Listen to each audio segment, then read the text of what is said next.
Good evening, everyone. Welcome to our monthly board meeting. At this time, I need to appoint as secretary Ms. Terry Tobin.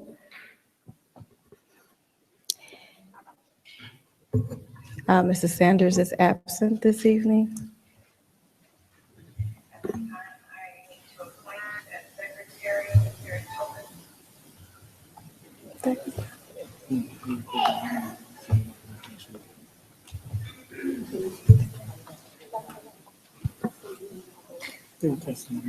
Testing.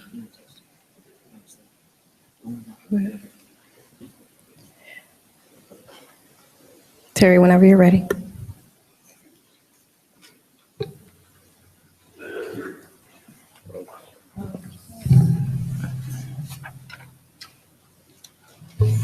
Mr. Teray, Here. Mr. Brown, Here. Mrs. Galbraith, Here. Mrs. Gasparo, here. Dr. Hall, Here. Stand for the Pledge of Allegiance. I pledge allegiance To the flag of the United States of America and to the republic for which it stands, one nation, under God, indivisible, with liberty and justice for all.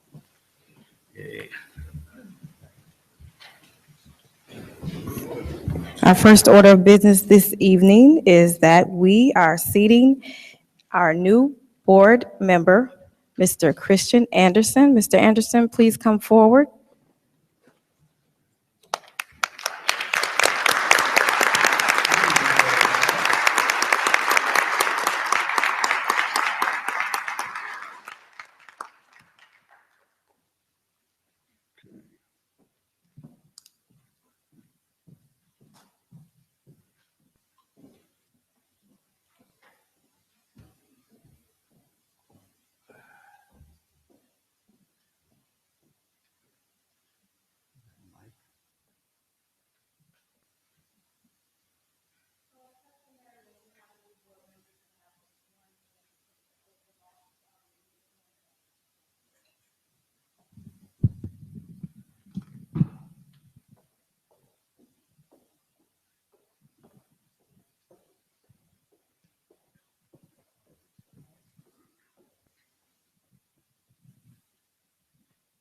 I, Christian Anderson, I, Christian Anderson, do solemnly affirm that I will faithfully discharge the duties of the office of member of the Board of Education do solemnly affirm that I will faithfully discharge the duties of the office of a member of the Board of Education of Crete Monee Community Unit School District Number 201U of Crete Monee Community Unit Districts School District Number 201U in accordance with the Constitution of the United States, in accordance with the Constitution of the United States, the Constitution of the State of Illinois, the Constitution of the State of Illinois, and the laws of the State of Illinois to the best of my ability. and the laws of the State of Illinois to the best of my ability. I affirm that I shall respect taxpayer interests by serving as a faithful protector of the school district's assets.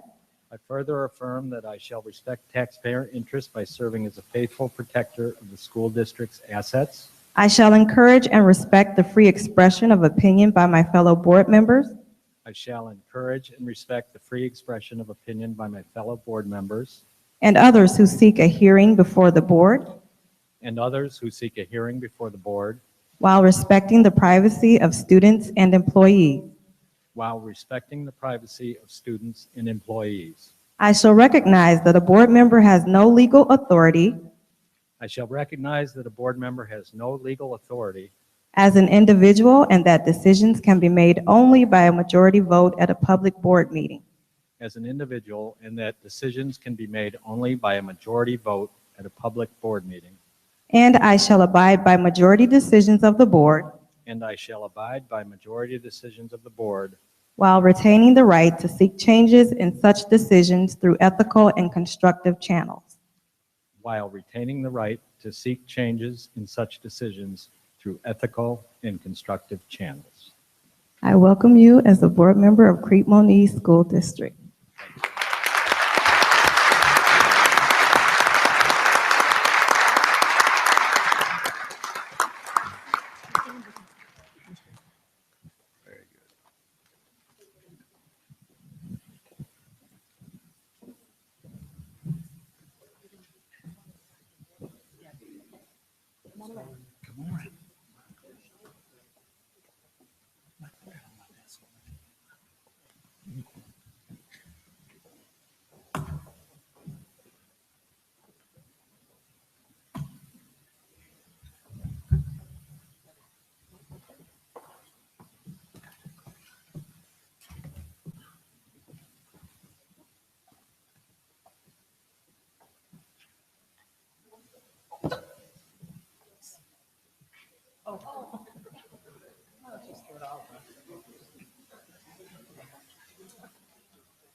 I just want to say that I'm honored to be here, and I know we have a lot of work to do, but I plan on working with everyone together to move this district forward. For now, I'm just going to spend a lot of time listening, reading, learning, asking questions, and when it comes time to cast votes, I pledge to do that in the best interests of the children and the families of the whole district. Thank you very much.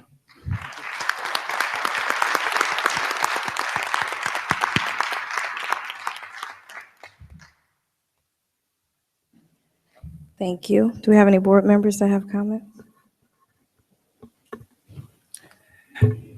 Well, I do want to welcome you aboard, Board Member Anderson, Kristen Anderson, and I do hope that we can work together in a unified way.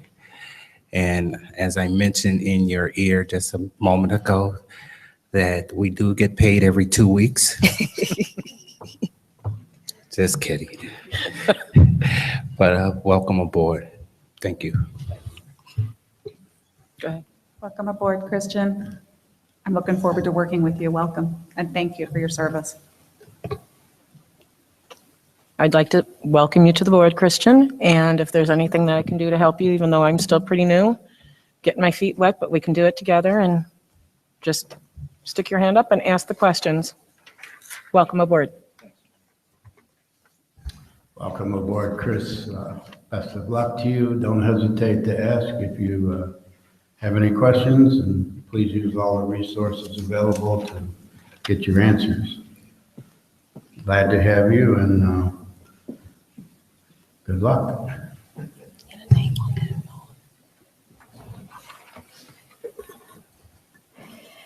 Mr. Anderson, welcome.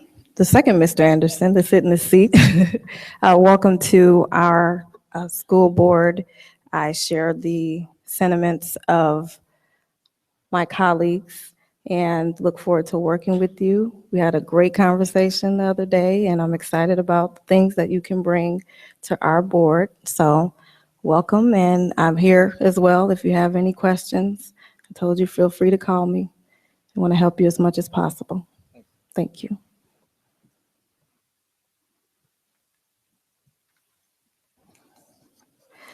Okay, at this time, we will be honoring our students in our good news portion of our board meeting. I believe we will be hearing from our high school with our National Signing Day students who signed, I believe, last week, who are signing for their college education and have earned.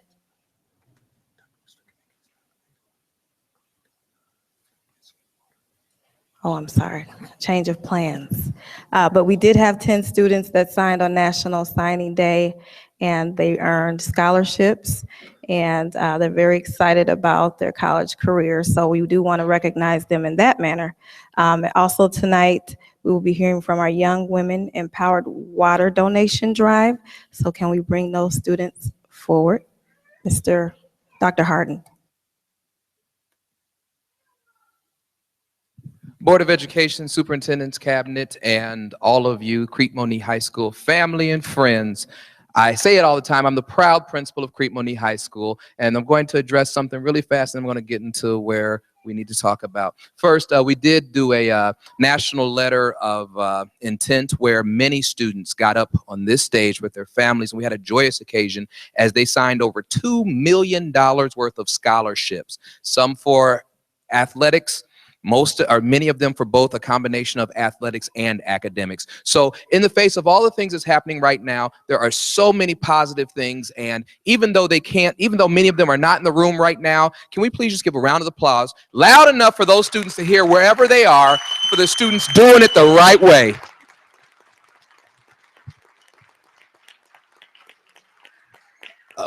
Of our 1,655 students, so many of them do it the right way, and we don't give them enough credit. So we'll have them here next month. There was a mix-up in scheduling and a change in plan with some of the coaches and the athletic director, but I promise you, we will get those young men and young ladies here that they can hear you, and you can just give them a big round of applause right in their face, because they worked hard and they deserve it as they build the brand of Crete Monee School District 201U.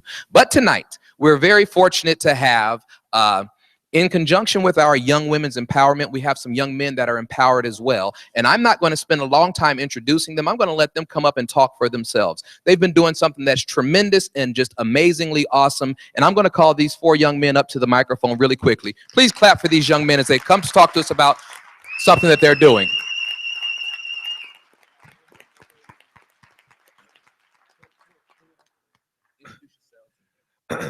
Hello, I'm Marshawn Williams. Hello, I'm Marshawn Williams, and I'm one of the lucky 10 students that signed to play division football at the next level, and I'm very honored that I came to this school. It's an amazing place.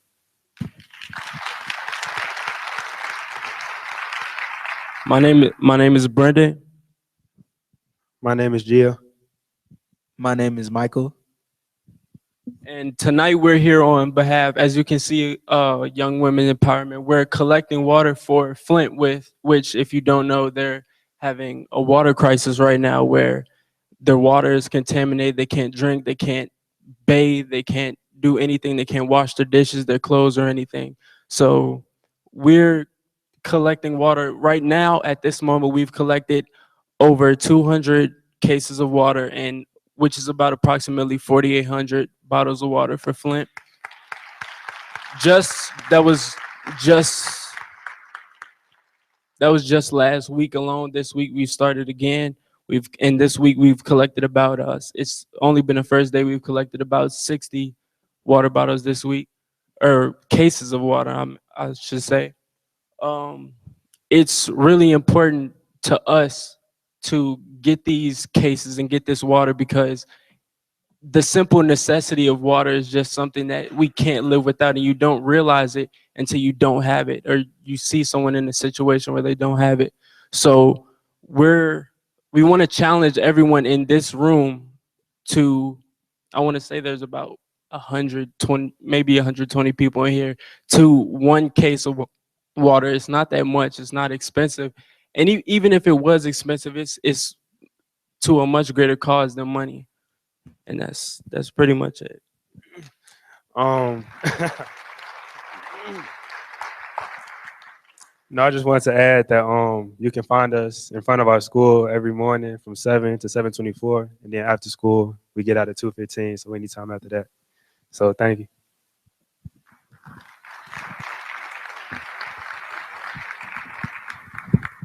So again, it's just been an honor to be the principal of these young men. And even though the event is titled after our Young Women's Empower movement, you will see a bunch of young ladies and these young men and a few more outside giving of their time at 6:50 in the morning, standing outside collecting water. And we have a room full of water. And Brendan, what you don't know, you said approximately 5,000. It's up to approximately 7,000 as of last count. And I'm going to challenge, just as these young men challenged everyone in this room to bring a case of water, it would be amazingly awesome if we can hit 20,000 by the end of this week. And we can do that. And we're going to do it with the help of these young men and the help of this community pulling together for our brothers and sisters in another community. And we have partnered with a high school in Flint. So this water is just not going to be distributed anywhere. We're taking it straight to the source. We're going to put it in the hands of young students, young men and young ladies that look just like every student in this building. And we don't care if you're short, tall, fat, skinny, black, white, orange, yellow, whatever. We're going to make sure every person gets what they deserve. And that's just right to clean water. So thank you so much, young men. Thank you, Young Women's Empowerment. Thank you all for the pledges. And I know what we're going to do. And that challenge does not exclude anyone on the stage. So thank you all for what you're going to do as well. That picture that is behind the personnel on the stage, that's just some of the water. I would love for, at the end of this week, you not to be able to see students behind that picture. And I know it can happen with your help and the help of these young men. Please, one more time for the young men.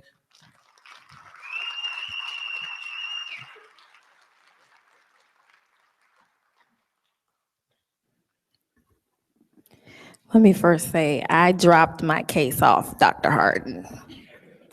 But looks like I need to go get some more. Board members, any comments? Comments? I would like to say I saw you guys out there last week when it was so cold and you were just so nice to everybody. So I guess I have to bring more water, huh? Thank you for what you're doing. It's a great thing. Yeah, thank you, young people. Again, so often, we hear a lot of the bad news about our young teenagers, so on and so forth. But for you to be involved like you are, to go outside the realm of our community, says volumes about who you are. So, Dr. Harden, I just want to let you know I'm good for at least one case and use up. What's that? 10 cases? Oh, I thought that was the site for use up, okay? All right, 10 cases from me at least, okay? Thank you. Oh, I'm in a board meeting. We'll still be in the board meeting. 2 o'clock in the morning, we'll still be in the board meeting.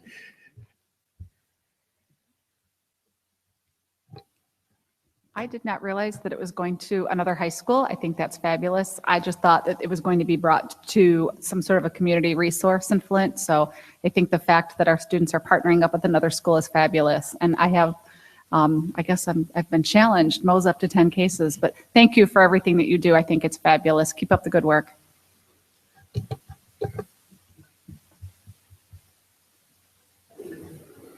Okay, thank you, guys. That muscles keep, where's the D1? Where's the guy who's going to play football? There he is. Okay. Congratulations to you. And, this is excellent to keep the biceps in good shape. So the other 3 guys, let him do all the lifting. Okay. Thanks again.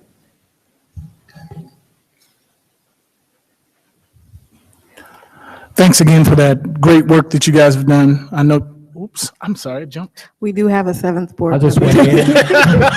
I'm the new guy, but thanks a lot for everything you're doing. I wouldn't be here if I didn't know there was so much good going on in this district and so many great students doing great things. So it's a good reminder for me, and thanks. Just thanks. Thank you. I will be driving around the circle with cases in the back of my car. I will see y'all either tomorrow or Thursday. See you then. Thanks. Dr. Harden, I do have a question, though. Can't they drop it off during the day if they can't make it on those 2 specific times? You can bring it to the office? in case people can't make it those 2 times, they can come during the day, correct? Thank you. You know, I just would like to say one thing, and it would be remiss for me not to acknowledge our board member, Secretary Kimberly Sanders, in their absence. First, I would just like to give condolences to her family who lost a loved one in her family. But she spearheads the Young Women Empowerment Program, and I was at the high school last Friday, and she had those kids in check. She had them in the hallway, so kudos for Board Member Sanders. And she was standing outside with you all. I've seen her when I dropped mine off, but this is an awesome thing. And when we live in a world where our young people are accused of only thinking of themselves and being self-absorbed, this is an example that we do have young people that think about other people and understand that there are other people in need. So I congratulate you all for committing to do that. And thank you, Dr. Harden, for supporting this endeavor. And I'm sure we're going to be doing more community-based projects. Our young people need that opportunity to give. So I'm encouraging any of our community organizations, our nonprofit organizations that desire to have students help. I know that, we've had students that have helped with other organizations as volunteers. A lot of them just want to help. Some of them need the hours to put on their resume or their college applications.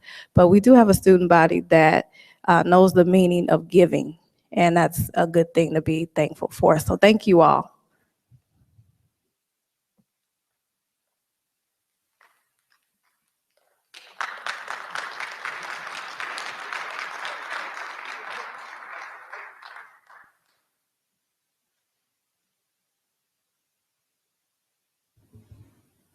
I have a statement to read before we get started with public comments. And if it's okay with the president and the board, I'd like to go ahead and get that started.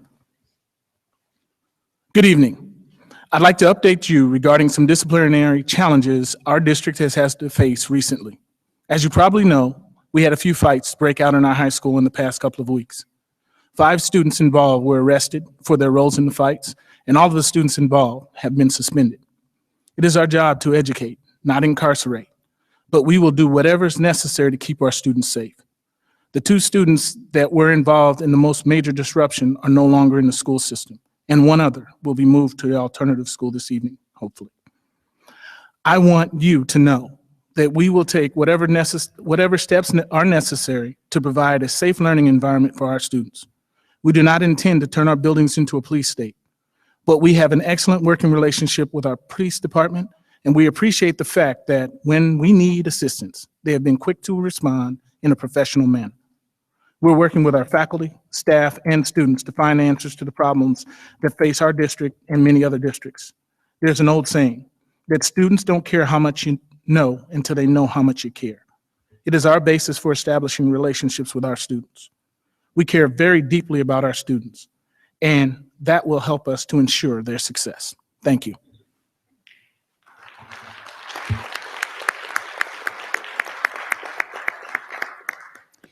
Okay, with that, we will begin our public comment section of our board meeting. I do want to remind the public of the guidelines for our public comments.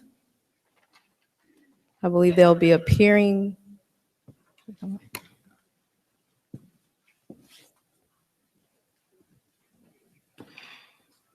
Okay, and they are also on the back of our they're attached to the public comment form that you received. So it's customary for us to receive our comments and we respond via email. So if you have replied that information, you will be receiving that response.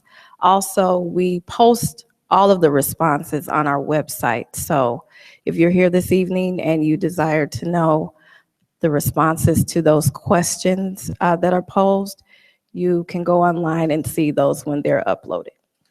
Okay. First, we have Dan Taylor concerning Senate Bill 100.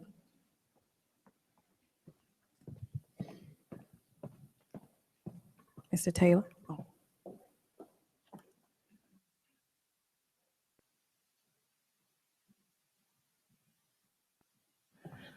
Donald, can you come down to the stage for a minute, please? Thank you, Dr. Hall. My question was pretty self-explanatory. I guess why I submitted it tonight is there have been several incidents that have made the metropolitan news, and Senate Bill 100 has come up in those in the discussions around those incidents. And I know you don't address the audience at this time, but I'm thinking that with so many people here tonight with concerns about what has happened, it might be nice if someone, either on the board or the superintendent, could speak a little bit about SB 100, why it is being piloted in our schools, what were the goals and objectives of doing this pilot, since the bill does not take effect until September of 2016. And lastly, what are you learning in the time that you've had this in process here? And did the board approve piloting this? Thank you very much. Thank you.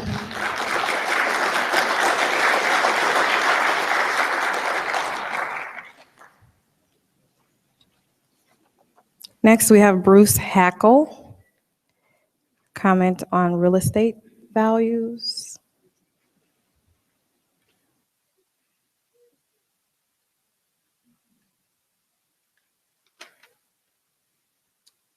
Thank you, Dr. Hall and board members. Can everybody hear me okay? I'm Bruce Hackle. I'm a 48-year resident of the Crete Monee School District. I remember when the Warrior Dome collapsed in the 1967 snowfall, so that's how far back we go. I'm also a 1971 graduate of Crete Monee High School.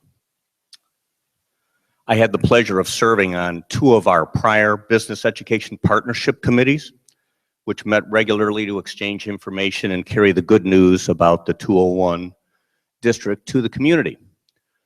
So my first question would be, perhaps it might be time to consider that type of a business education partnership again. Seemed to work successfully in the past. Also to thank all of you on the stage, because I have served on many boards myself, including the Crete Village Board at one time. And I know that you are doing a thankless job in a very challenging environment. That being said, as a 41-year full-time real estate practitioner in our community, I would like to just let everyone know that schools are the foundation of real estate values. They always have been and they always will be. The statistics bear this out. All you have to do is visit one suburban community after another, take a look at the school rating, the perception of the schools, the real estate values will follow. The nagging perception of our area, being that the schools maybe not be as good as they could be, and that the taxes are too high, is being exaggerated by the recent negative publicity. This perception is reflected in the average market time of homes in our area, the average sale price, and the lack of a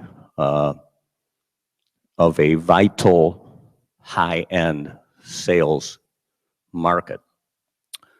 So that having been said, I just wanted to share with all of you that we appreciate your efforts to let the press and the public know that a few incidents does not mean that an entire school system is not succeeding. And yet, at one time in our budget, we had a public relations person. There was a constant presence in getting ahead of these messages and of engaging community members who could spread the good word to help us not only attract more young families to the area who are upwardly mobile and are coming here for the education opportunities, and then the ensuing jobs that follow, and the real estate values that follow. Thank you very much. Thank you.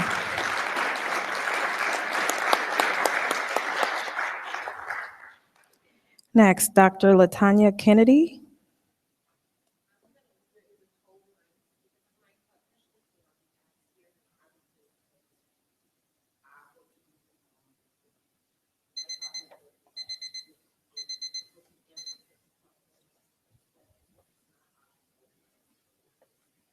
Okay, thank you. Next, Kyla Miller. She's in charge of Black History Month at the high school. You're a student? Yes, I'm a senior at Crete, Monee. Okay. I'm a two-year student leader, as well as the editor-in-chief of the school newspaper, the captain of the varsity scholastic bowl team, and a member of the theater. And Black History Month thing was brought to me from administration to my ignition teacher down to me, and there was some concern. It's been brought to my attention that there's been some concerns about what I've been saying on the announcements, which is not only disappointing but also just disappointing that a school that is 62% Black has problems with what I've been saying on the announcements. My intent is not to offend anyone or to make anyone feel less than what they are, but only to educate and to also empower the other students within the school. So if those questions, or if there's any more questions, or if there's any more questions about what I've been saying, you can contact me. I put my email address on the paper. Thank you. Thank you.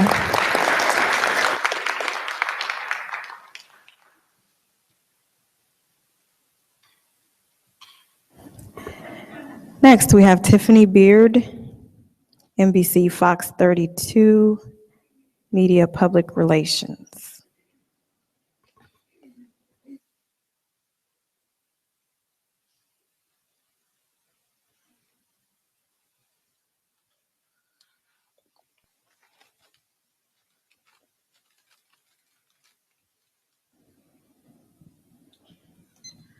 Good evening. Good evening. 201U. Welcome, new board member, Kristen Anderson. Much is given, much is required. First, I have a few things that I would like to say.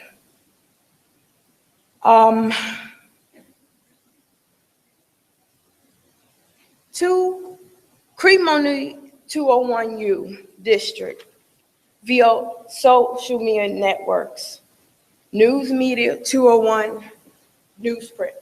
There is a lot of room for improvement. Yes, we know it. In every aspect of life. Ms. Beard? Yes. Can you please address the board? Sure. Thank you. It's unfortunate these outlets did not showcase other talents. Do we have room for improvement? Yes. 201 administration, parents, it's a circle that revolves around our children, and we are a community. Crete Monee University Park, parents, taxpayers, we have been recently disappointed at the light cast upon our schools. But first and foremost, let's move forward and repair and heal Warrior Nation. Before you, I represent the colors, blue and gold.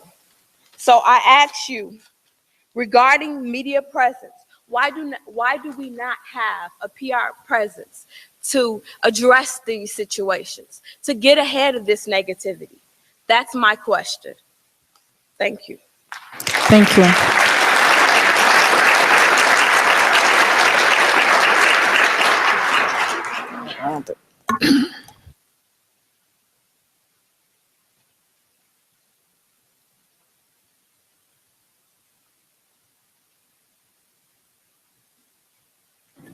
Next, we have Tammy Burnham. Consider making changes to the discipline policy.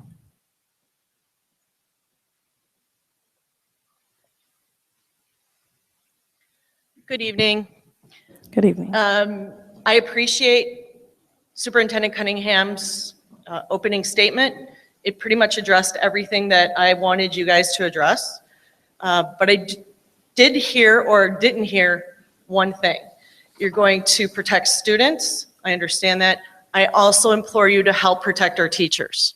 I understand some teachers were hurt in some of the scuffles, especially over the last 2 years. Keep in mind that these people are they're educators. They're not bouncers, and they don't deserve to get hurt teaching students. So please keep that in mind when you're making policy, and welcome Christian Anderson. Thank you.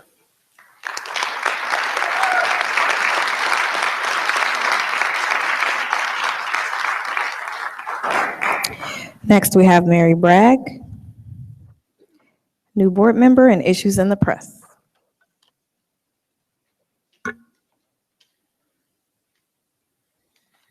Good evening, administration and Board of Education. On behalf of the Crete Monee Education Association, we would like to take this opportunity to welcome Mr. Christian Anderson to the Board of Education, and we thank you for wanting to get involved to help move this district forward in a positive light. We look forward to working with you in a transparent and collaborative relationship. With that said, I would like to remind the rest of the board that your responsibilities are to hire a superintendent and to set policy. It is not to run the day-to-day operations of this district or to micromanage those operations. We ask that you be transparent and work collaboratively with the association by scheduling committee meetings in the evening when the public and staff are available to attend. In light of the recent negative publicity created by a few of our students, which is not a true picture of our district, we want to make it clear that we, the Crete Monee Education Association, does not condone violence, and we work to teach our youth ways to deal with their issues and emotions, and we try to de-escalate situations. Unfortunately, at times, our voices go unheard. We asked at the August 13th Policy Committee meeting that the cell phone policy not be changed because of concerns that we presented, and it was changed anyway. We asked that our members be supported when students were not following expectations and that consequences be issued. Again, we were not supported. I am tired of hearing the statement being made by some administration that the lack of discipline is the fault of the collective bargaining agreement and the association. It is the fault of the administration who does not support our staff and does not follow through when issues arise. Some administration does not allow staff to write referrals. They cannot even get the form to complete it, or the administration does not process the referrals or no consequences are given. When the members of the association, when we, the members of the association, are not the ones who issue consequences for disciplinary issues. That is administration's job. We've had students and staff injured because of the lack of consequences for unruly behavior by some students. We were told we are doing discipline this way because of Senate Bill 100. There was no collaboration to discuss its impact on our students or our members. This law hasn't gone into effect yet. We must work together and be supported by administration and this Board of Education to allow the goodness of students to shine through and to continue to be in the spotlight for positive events. And we must not allow a few students to ruin it for all, because all lives matter.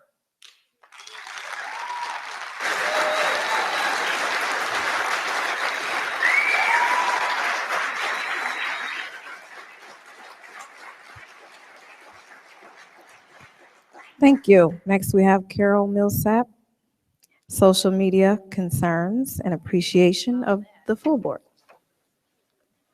Okay. I feel like I am forever defending this district on why I continue to send my children here. We are warriors. This is what my children know. This is what I know. In saying that, we need to keep it real. We have some problems here. It bothers me when I hear administrators and even some BOE members and superintendents blame the very real issues we have on parents and/or on social media sites. Never have I ever heard the people mentioned take any responsibility for what is going on. Does it ever occur to you some people are driven to social media sites because they feel they can't get any real answers or any answers at all? Because there's no true dialogue, unanswered emails, and you pick and choose who you want to talk to. Now that we finally have a full board, I hope to see some improvement. Our bad turned to good and our good turned to better. Teachers need 100% support so that they can teach. So I ask that you give them a contract that they so deserve. Policies that are clear and practical for the makeup of this particular district. Put positive action in place instead of reacting to negative. All year long at the high school, where were those inspirational banners and all the posters that I've recently seen that says, "We're here for you," or painted windows promoting school spirit? While all that is great now, they only appeared after the negative, with the exception of one single parent who requested to promote school spirit while we were on our quest for state. And she did that alone. She decorated the window, not just for the football team, but all those involved. Just about everything on the walls in this high school celebrates zero current student recognition, with the exception of art and college acceptances, which that has already been in place. So I say it's time to roll up our sleeves, develop a true and real partnership with 201U businesses, taxpayers, and parents, regardless of your age, poor, rich, male or female, or the skin color that we've been blessed with. If we're all saying we're here for the kids, then let's mean it. Let's deal with the issues and celebrate the good. And for those Facebook users, and for those who want to see how great some of our kids really are and what they accomplish, go to CMHS Warrior Pride. Thank you. Thank you.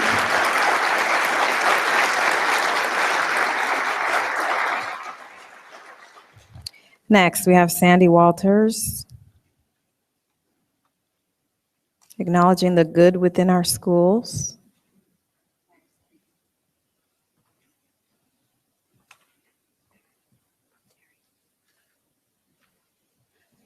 Good evening. Good evening. As we all know, fighting in school is not specific only to Crete Monee.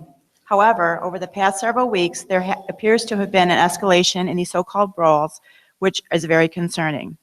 I am a parent of 4 boys, 2 of which have graduated from Crete, 1 that is graduating this year, and 1 that is a sophomore. For the most part, I would have to say their high school experiences here at Crete have been positive ones. However, from my observance over the past couple of years, there seems to be a greater tolerance for bad behavior while the good goes unnoticed. On the recent news coverage regarding the fights, Superintendent Cunningham stated that the new Senate Bill 100 is being implemented and that it is the school's responsibility to educate 100% of the kids with no exclusions except for extreme behavior. My question is, how can you educate any kids with this type of chaos and disruption going on, and what constitutes extreme behavior? According to the reports, police are seeking aggravated battery charges against a student for kicking a teacher. A student was charged with unlawful use of a weapon, and another for brandishing a padlock as a weapon. One of the fights resulted in a student ending up with a concussion. Tell me, is this not extreme?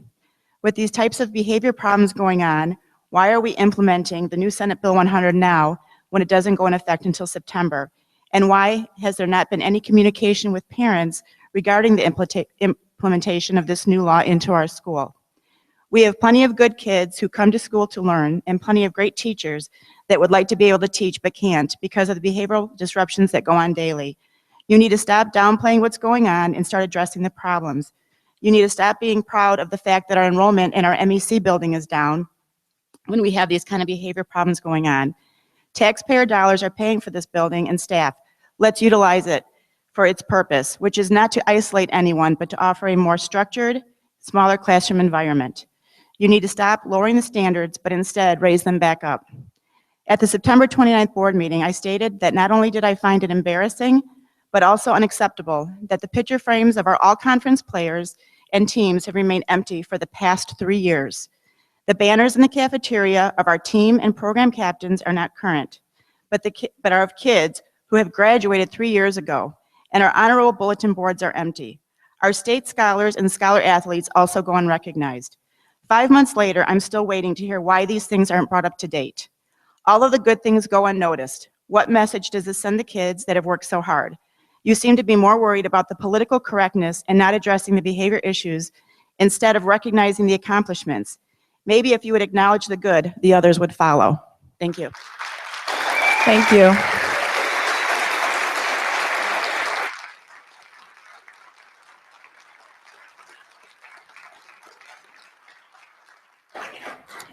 Next, we have Miosha Spraggins, Senate Bill 100.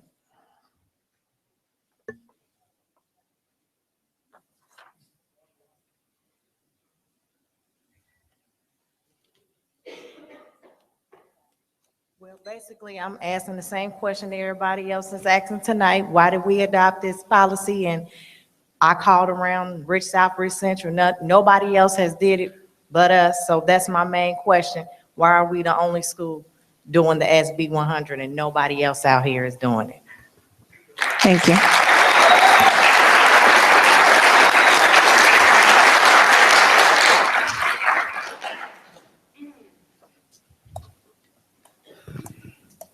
Okay, this question is anonymous. What is the administration's plans to handling the bullying and fighting in the school? Question 2, can the district arrange a daily presence of off-duty Crete, Monee, University Park officers in the high school? Next, we have Cynthia Hudson. The negative publicity concerning the fights. Good evening, board. Good evening, board, viewing audience. Good evening. My name is Cynthia Hudson. I've been a parent with this school district for at least 25 years. And a lot of the things I'm seeing, you know, I saw way back there 25 years ago and still going on. It's a shame. You know, my thing is our students are doing so much good, as you can see by the students that we had here tonight.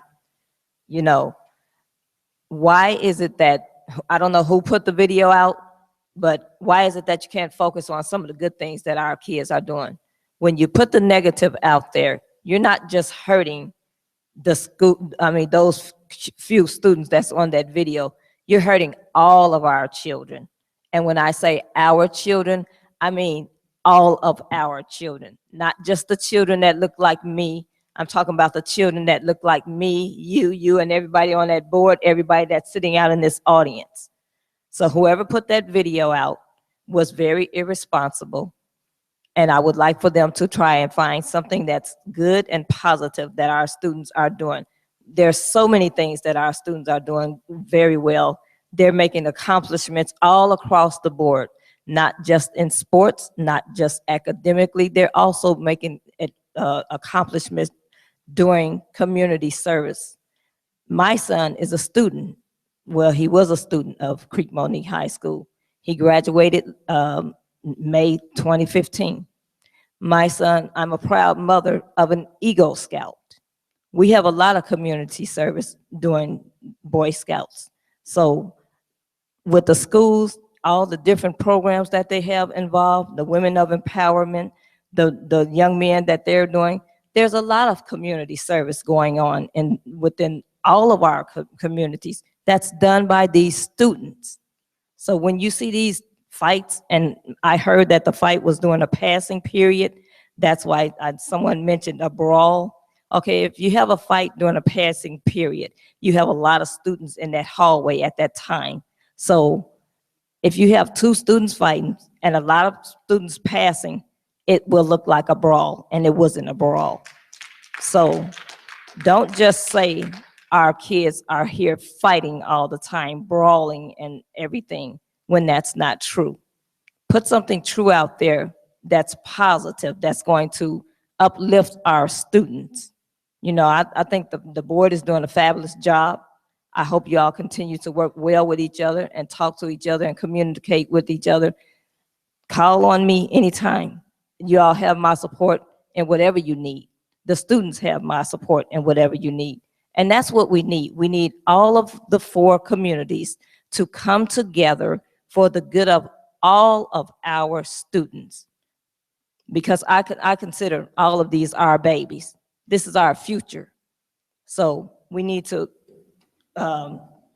concentrate on the positive that our students are doing and not the negative. So the adults or whoever put that out, it was very irresponsible of you all, and just focus on the positive. Thank you. Thank you.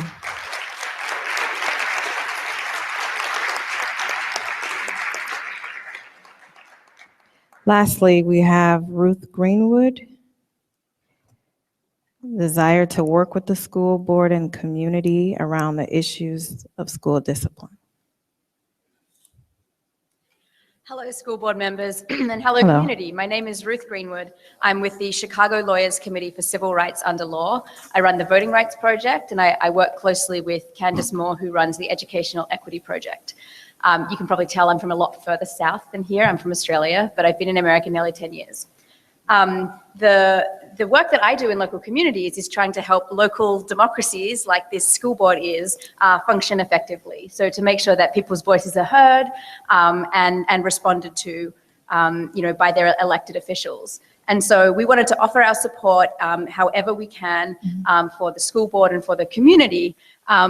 We think that obviously the introduction of a new bill, SB 100, my organization was heavily involved in the drafting of that bill, is obviously a confusing time for any organization. And I think that we've seen that it's going to take some time to get everybody on the same page and understanding the legislation and the implications of it. And so we're happy to come to community meetings or host information evenings to explain the law and how it may apply here.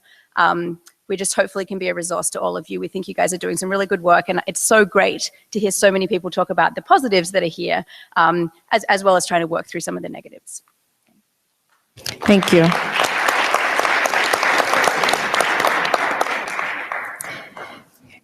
Okay, at this time, I am going to turn it over to our Oh, I'm so sorry, Susan. I don't know how I went past that. Come on up.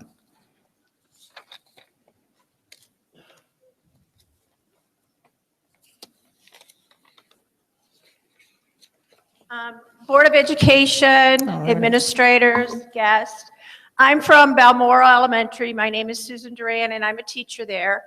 I would just like to say that we're in Subdistrict 7, which is where Mr. Anderson will now be representing us. So I'm personally here on behalf of our staff, and we would like to invite you to come to our schools, see what's going on at Balmoral. As everyone knows, the seat has been vacant for quite some time, and we've kind of felt left out. Not that I do understand that all the board members, because many of you have come to our school, do represent all of us, but I would like to extend this welcome to you, Mr. Anderson. We hope that you will come out and see all the great things going on at our school. You're welcome anytime. So I just wanted to say welcome to the board, and thank you very much. Thank you.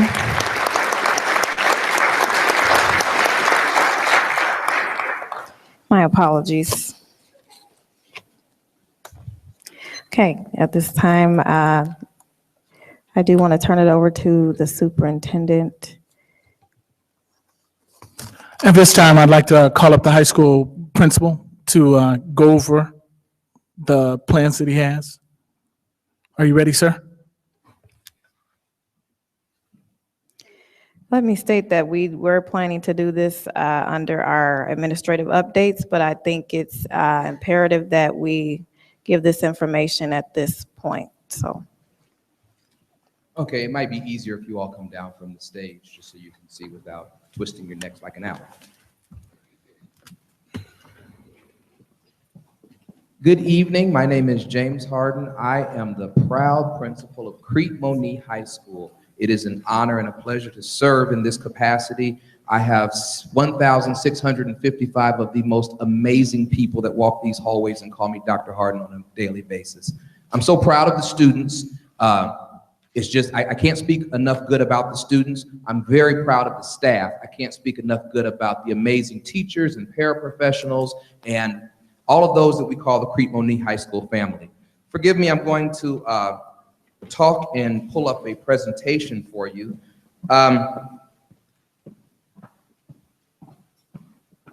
Okay, great. Can I get comfortable? Can I walk and talk? Am I okay with that, everyone? Okay, great. So let's talk and let's be all the way honest. In the past couple of weeks, past 3 weeks, it has not been the most shining moment in the history of Crete Monee High School. However, I strongly contend that we did not invent the fight. We did not invent that. It's been happening for years. It's nothing that we're proud of that has happened. However, we have created a plan working with the teachers and some students and some central office administration and parents. We've worked with a lot of people to create a plan of action as to what we're going to do to ensure the students are safe, to ensure the staff is safe, and to ensure we're maximizing educational opportunities for every student in this building, and to make sure that we maximize the teaching capacities for every teacher in this building. So this is our plan of action, and at the bottom we have a little hashtag that we recently started called Warrior Pride. And I heard one of the parents or one of the community members this evening talk a little bit about Warrior Pride. And I want to share some things with you. And let's start with fact or fiction. I didn't watch the news report. I live in this building. I'm here 12 to 16 hours a day, so I didn't have to watch the news. I have a pretty good idea of what has been said. The other morning, about 7 or 8 students walked into my office in tears. Dr. Harden, you cannot believe what they're saying about us. I look them in the eye and I say, well, tell me what they're saying. They're calling us animals. They're calling us monkeys. They're dehumanizing. My students were upset. When my students get upset, I too get upset, and I try to talk them through it, but it's hurtful because I tell my students how much I believe in them. I tell them they are just fearfully and wonderfully made. They're designed for accomplishment, engineered for success, and endowed with seeds of greatness. So when someone insults them, I take it a little personal, and my students know I'll do anything for them, and they know that. So let's talk a little bit, fact versus fiction. There are 7 fights every day. Fact or fiction? Okay, I have not staged this at all. Thank you guys for answering. Of course we do not have 7 fights a day. There's been approximately 100 days of school. That would be 700 fights. They would shut this place down if we had that many. However, I say, though we've had incidents we're not proud of, we do not have 7 fights a day. We don't have 7 fights per month. We hit a rough bump in the road.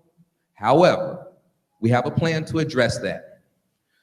Down we go a little further. It says students are afraid to come to school. From the students I've spoken with, I would strongly contend that is fiction. I have, however, with all transparency, spoken with some students and said, Dr. Harden, I am concerned. That's been very few. That's probably less than 0.5% of the students that I've spoken with, and I have spoken to hundreds. There have also been other members from, I could say members from the Board of Education who know some of the students personally, members from the community. Lots of people have spoken with the students, and even to listen to you all in the audience here tonight. I've heard so many positive things, and everyone knows it's not all. We're talking about just a very few. What are we going to do about the few? There's also the fiction that students in fights are not disciplined. That's not true. Senate Bill 100 means no discipline. That's not true. So let's talk about some things. First, let's look at a little bit of data. Suspended students from over the 3 years, from 2013-14 school year to present day. What we did was we keep all of our data in a warehouse. We keep our academic data as well as our behavioral data in what we call a behavior warehouse of sorts, Swiss, for some of you that are familiar with school districts. And in that, what we've seen is in from August 1 through February 16, in the year 2013-14, there were 280 students suspended related specifically to altercations or level 3 suspendable infractions. The next year, 2014-15, that number dropped to 157 students. The following year, which is current today, 94 students. So I have to strongly contend that our data does not support some of the contentions that students are being suspended at a more rapid rate or students are doing more things. The data is not showing that at all. It's showing quite the opposite of that, to where suspensions have dropped tremendously. And students doing things to be suspended, level 3 suspendable infractions, have dropped tremendously as well. Suspendable events, or number of level 3 incidents. 2013-14, there were 411. Last year, there were 207. This year, we are at 115. And this is year to date. We're not comparing apples to oranges here. We are comparing August 1 through February 16 of each of those years. And this data is very available. There's no student name attached to it, so we're happy to share this data and report it out. So Senate Bill 100, we will still intervene with inappropriate student behaviors. We will do that. A quote from the bill says, school officials shall limit the number and duration of expulsions and suspensions to the greatest extent practicable. Only for, and they will only be reserved only for legitimate educational purposes. Now that's a bigger conversation that it's going to take a whole community of us. See, what happens sometimes, when things go wrong, it's easy to point the finger. It's easy for the principal to point at the teacher to point at the principal, the parents to point at the school board to say, parents, it's your fault, you need to send back. Whose fault? Who cares? It's our responsibility. Are we in this together or not? We all have a stake in this. We have students, we have children, we have jobs, we have homes, we're taxpayers. It's up to us to work together to find the solution to the problem. Very encouraging to hear lots of proposed ways that we can work together. I've been taking notes in the back in my seat, and I'm sure everyone on this stage has taken notes on how we're going to work together to make sure that this new legislation that has been passed, to make sure that we are doing it the right way, and to make sure that our students are safe and learning, to make sure our teachers are safe and supported, to make sure our administration totally understands how to intervene and in which directions we're going to intervene. So what are we going to do? Let's talk about this. So we created this beautiful document, the Crete Monee High School Action Plan. And I've tried to break it down in just the most simplest terms right here. 3 main components: supervision, education, and communication. And I try to take just a few bullets from an extensive plan that I'm happy to share with anyone, how we're going to address the problem. Because again, we're not talking about mass chaos. We're talking about a few. What are we going to do from the few from a systemic perspective? First thing, under supervision, we have already increased the number of supervisors. We have a lot of people that work here. It's a high school. There are a few hundred people that work here, a few thousand students, or 1,700, or whatever that number is, to make sure that every administrator, every available secretary, every teacher, during those high movement times, passing period, those times when there's 2,000 teenagers walking the hallways, we're gonna make sure that there is an adult every couple of steps. Because the one thing that we all know, wherever adults are, kids are not.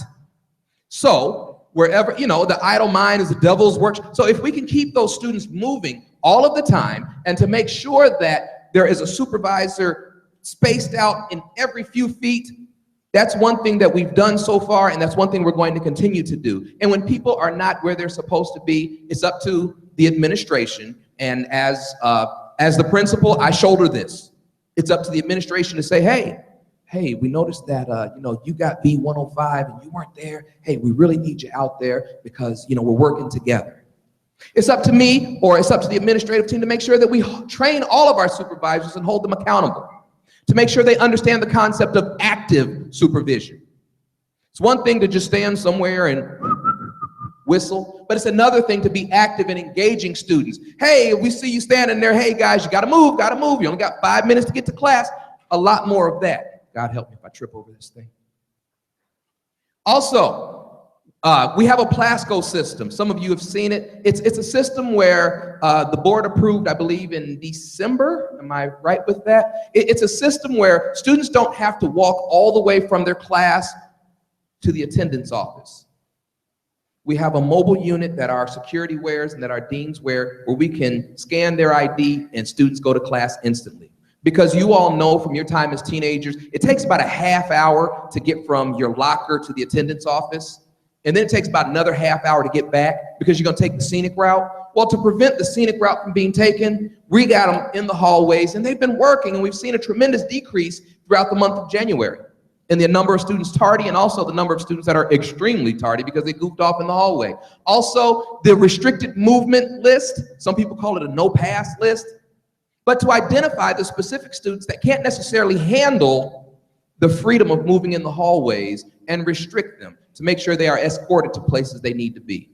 And we have the power to do that. Again, we're talking about a few students and not the masses. What we do not want to do is, we do not want to turn the place into a jail, because it's not. It's an academic institution. Of the 1,655 students here, only about 60 have committed a level 3 infraction. That means that's like 3.8%. That means 90-something% of the students here are doing it the right way all day, every day. And we're proud of those students. Education. It's important that we increase the support for students that have not been doing it the right way. Students that may have had a administratively imposed vacation from school for some ill acts that they may have committed, we're going to bring them back and we're going to train them. And we do it already, but we're going to increase that training to make sure things like, videos on how to act appropriately and what we expect for them out of class, to make sure that they sign off and maybe take an assessment on what we expect, to also work with and talk with the parents. I think what a lot of people don't realize, a lot of students in every school come with tremendous mental luggage. You don't know what's happening in your neighbor's house.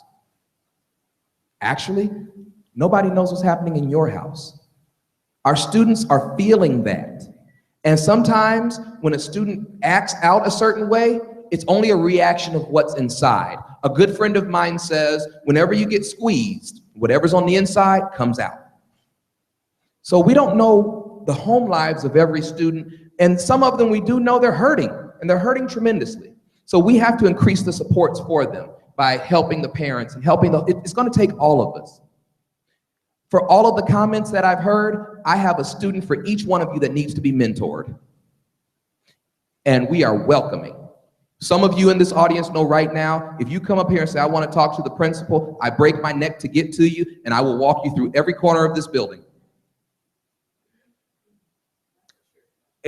I will stop everything I'm doing and I will walk you through every corner of this building. And what you'll see kids. You'll see some big, tall kids with great haircuts. Wish I could grow hair like that. And some of them won't wear their pants the way we want them to, and we'll talk to them. Some of them might put a hood on and say, hey man, take your hood off. And some of them are going to be cuddled up in the corner too long and say, hey, no making like in the hallways, hurry up and get to class. But that's happening at every school. We didn't invent that either. Reality, some of us did it when we were kids too. Remember, this is a place of teenagers and we work with them, we teach them, and we do everything to make sure that we keep them on track. From a communication perspective, and I've heard this a few times, one thing that I'm going to own as the high school principal, and I own all of this. When you're the captain of the ship, it's on your shoulders. I own this. We have to do a better job of communicating the wins. We win all the time. And I'm not talking about on the football, basketball, track. I'm not talking about there. I'm talking about the idea that our grade distributions are higher than they've ever been. That means more students our graduation rate is going up. More students are on track to graduate than the past few years. Our ACT scores are on the rise. We've been identified by advanced placement as almost an exemplar to say that what we do for students is so amazing that the world needs to come see how we run our advanced placement programs.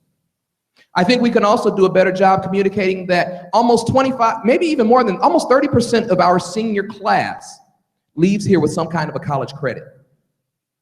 Be it advanced placement, be it the Kankakee Area Career Center, be it the Prairie State program. Did you know that we put about 60 students on a bus every day and send them to Prairie State where they earn college credit the whole day? They leave here with about 24 college credits, many of them, and that means they're a sophomore in college. What do we save them? About $20,000 is about what we save them? That's a lot. We need to communicate that better. And that's something that I hear. I hear you, Dr. Hall. I hear you all as the principal. We will do a better job with that. That's part of the communication. We also, we talked about Warrior Pride a little bit. It's also important we offer the professional development for the teachers, and I just put teachers there because I ran out of space. That needs to be teachers, administrators, parents, students, everyone, to offer some just workshops on what we do here and how we can do it better, to offer an understanding. Because I think sometimes when we get rooms like this, and I hear all the stuff about Senate Bill 100 and all that kind of stuff, honestly, it might come from a lack of understanding. And that's something that we together can gain, a community understanding. And the development for our students, of course. Daily administrative check-ins where my team gets together and just talks about it. We meet regularly, but in times when things ramp up a little bit, is daily to talk about, okay, what's working, what's not, what's working, what's not. We have a discipline committee here. It has not been as well attended as we would like from a teaching perspective as well as a community perspective, but that's something we're going to continue and increase to continue the conversations about how disciplined decisions are made. This committee is not about, oh, why didn't you put that kid out? It's just talking about how decisions are made and how people, teachers and students and parents, how everyone can feel better supported. It's a time to listen. Increase parent involvement. Come on. You can come to the meeting. We need you every day to mentor. Netiquette. Taking etiquette with the internet, right? Because a lot of our students, I guess it's unethical to hold them accountable for something that we haven't taught them. So it's important that we teach them proper usage. But maybe if we teach the students how to use it properly, maybe they'll go home and talk to mom and dad and say, think before you post, think before you click, all of that kind of stuff. Because when we do that, sometimes emotions run high and we say things about students that we don't know. And then somebody has to feel that. What if you were 17, 18, 15, trying to figure out the world and somebody wrote you a note saying, you're a monkey? How does that feel? It hurts. It hurts and it hurts bad. And somebody has to live with that. And it's hard to be a teenager. I work with them all day. They're already trying to figure out life. The last thing they need is commentary from the outside speaking negative into them. Ma'am, I hear you. I hear you. And the students, they hear us. And I'm hoping that everyone in the room hears the student's voice. Because we put it out there and then we wonder, I just believe in the power of the tongue. If you say enough negative, something's going to happen in a negative fashion. I believe that we can also talk positively into the lives of our students. And I challenge everyone to do that. We're one. We are one. And this is something that the students told me. Dr. Harden, we are one. And I believe that. And I challenge everyone in this room to work together to be one. Warrior pride. If you want to see some positive things, we as a building, and I'm putting this on the principal, we're going to do better of making sure our website is up to date. But if you want something quick, dirty, and easy, on your Facebook, and I know a lot of us have Facebook accounts, go CMHS Warrior Pride. And it's amazing how something we started Friday of last weekend has taken legs already. And there's been so many comments and so many positive posts. Whatever it takes, we're willing to do, but it's not a single effort. It's a whole community. It's going to take all of us to provide a quality education and to communicate and to do whatever it takes to make these students successful. Again, I strongly contend and believe my students, our students at Crete Monee High School are designed for accomplishment, engineered for success, and endowed with seeds of greatness. And it's up to us as a community to plant those seeds in fertile ground, water it, and watch them grow. Thank you guys so much.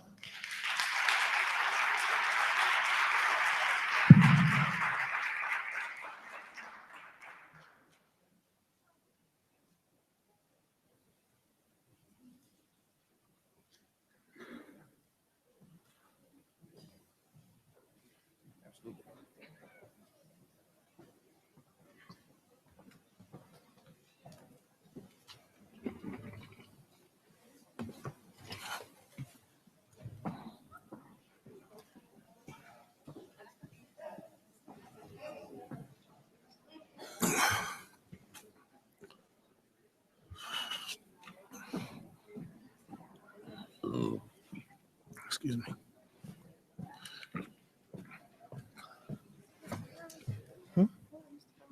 I don't have any idea. I know we're late for public hearing. Better go there next.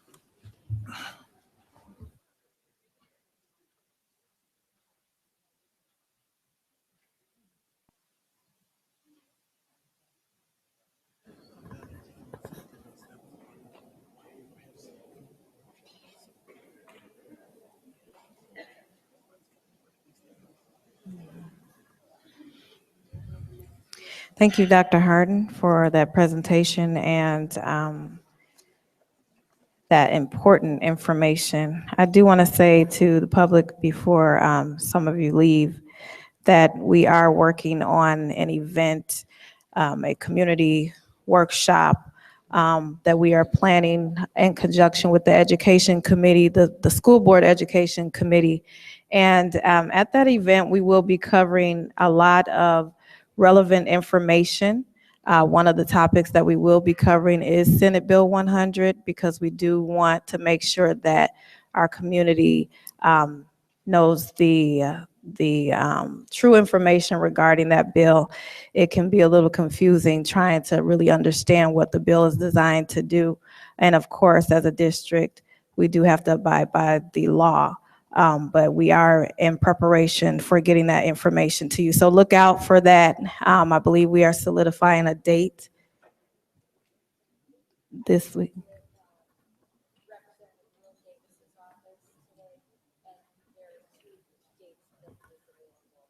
Okay. So we should be putting that date out pretty quickly. Okay.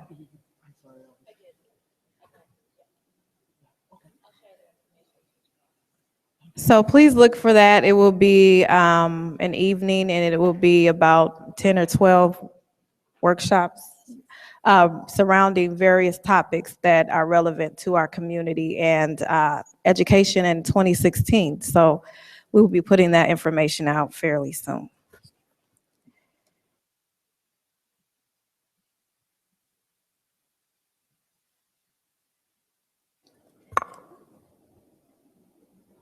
Okay, the next agenda item for the Board of Education is a public hearing to receive public comments on the proposal to sell $15.5 million in general obligation bonds.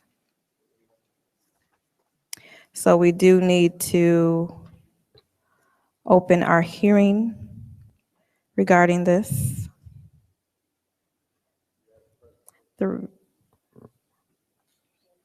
reason for the proposed issuance is for the purpose of paying for, improving the site of, building and equipping in addition to, and altering, repairing, and equipping the Crete Monee Middle School building. Okay, so can I have a motion to open the public hearing concerning the intent of the board to sell general obligation bonds in the amount of $15,500,000 for the purpose of improving the site of, building and equipping in addition to, and altering, repairing, and equipping the Crete Monee Middle School building? So moved. Moved by Mrs. Galbraith. Second. Second by Mrs. Gasparo. Secretary, please call the roll. Mrs. Galbraith? Aye.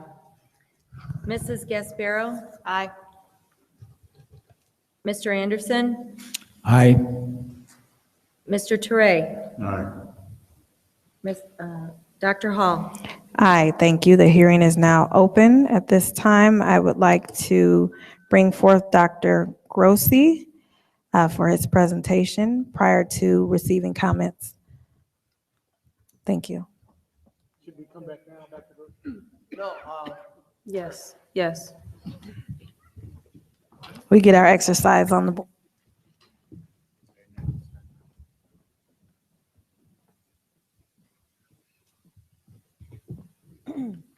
I'm gonna sing a song while, no, I'm just kidding.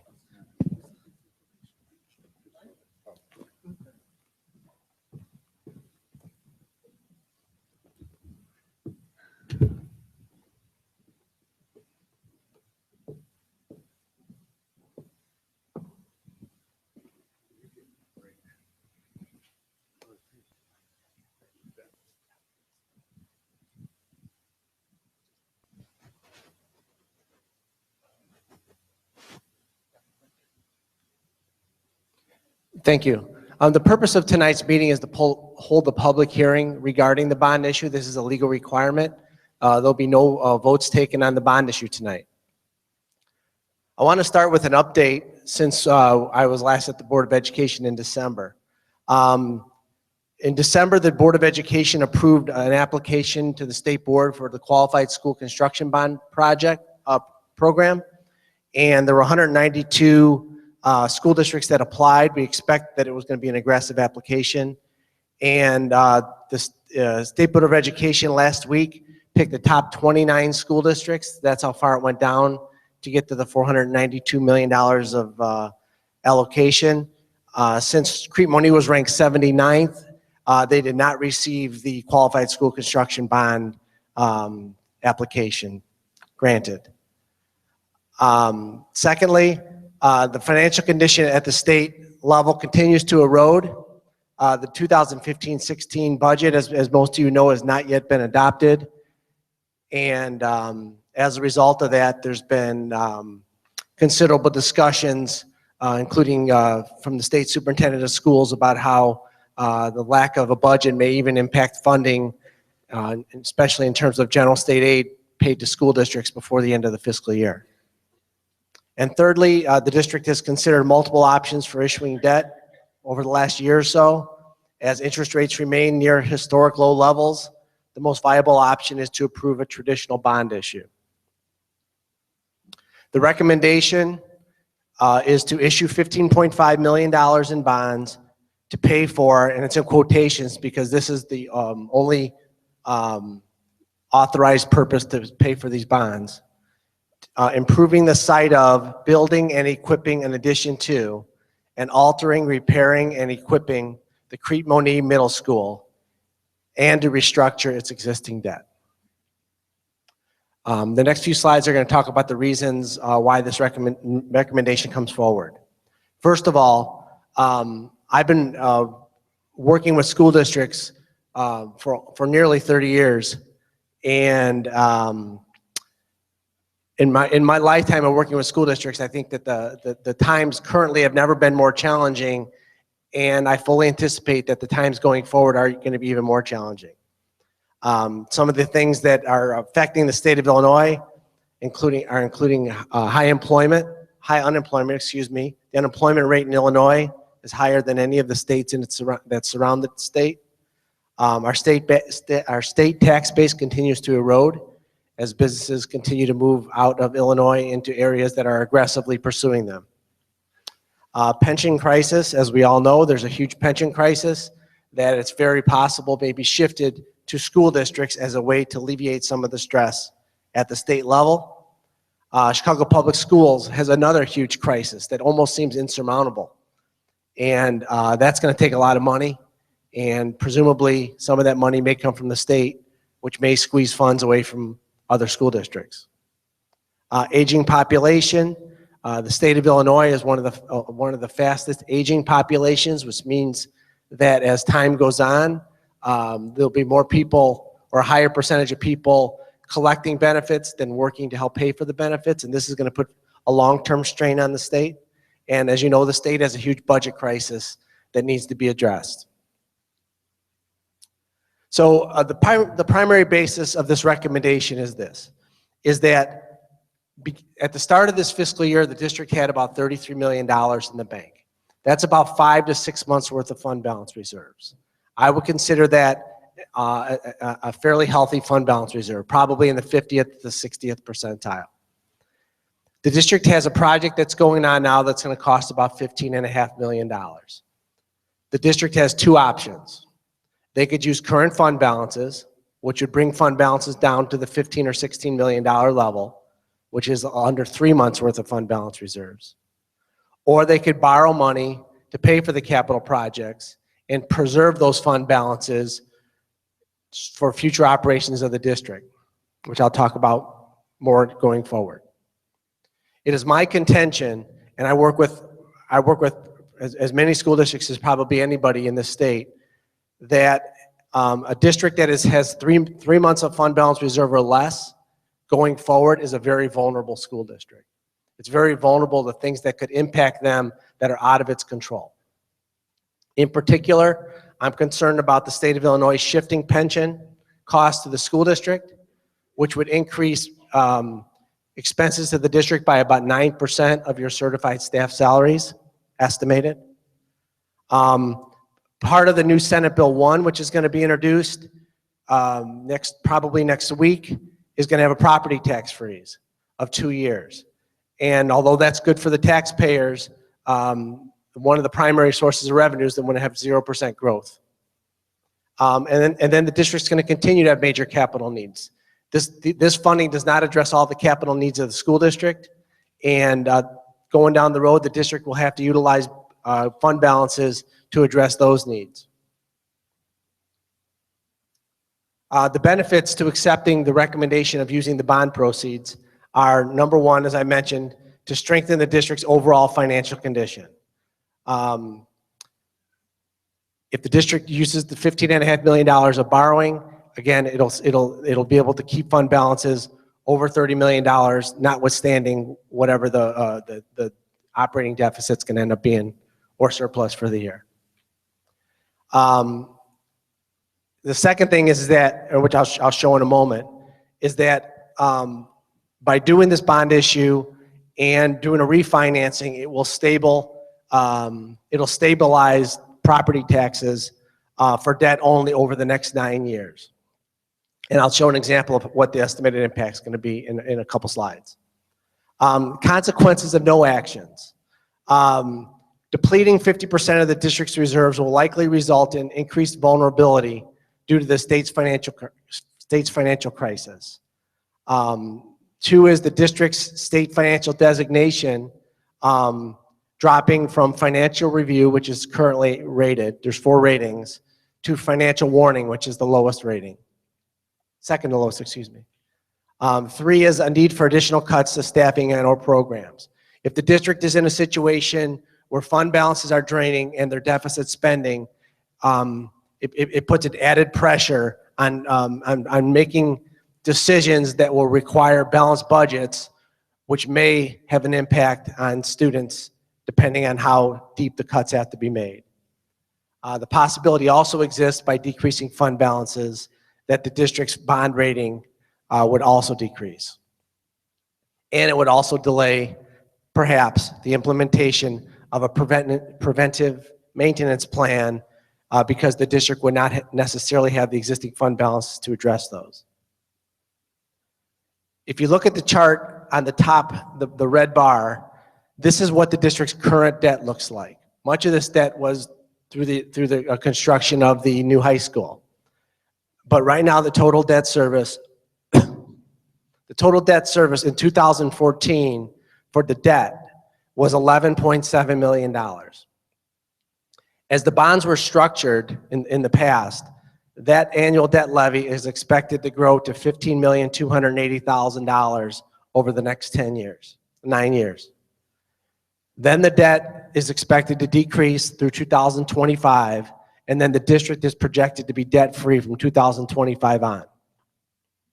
If the district did the borrowing of $15.5 million, and if the district restructured its debt by taking some of the debt that's above that $11.7 million and pushing it to 2027 through 2034, what would happen is the district would be able to maintain over the next 9 years debt that was approximately equal to what it was in 2014, your last tax bills.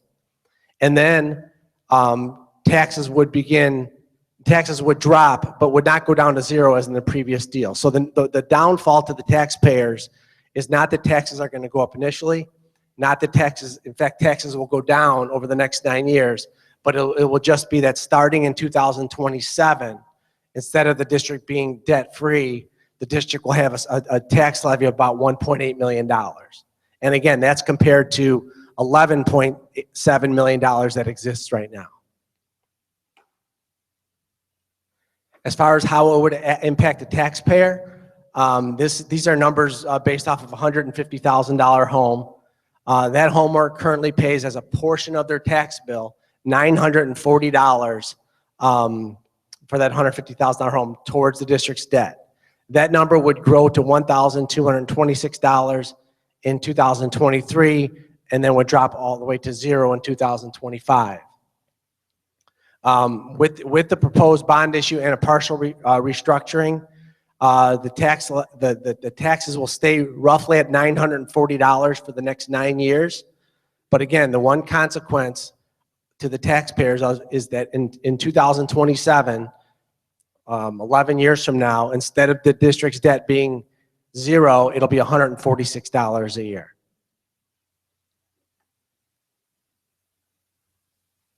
Proposed timeline, again, tonight's meeting is just the public hearing. The only board action that the board's going to take is after the after the board makes their comments and after the public makes their comments on the bonds, then the only action is that the board's going to close the hearing. That's all that's going to happen tonight.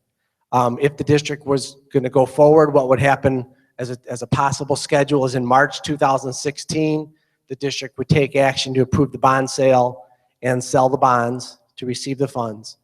And then start a process, because the borrowing is a two-part process, but the net impact is only $15.5 million of new money to the school district.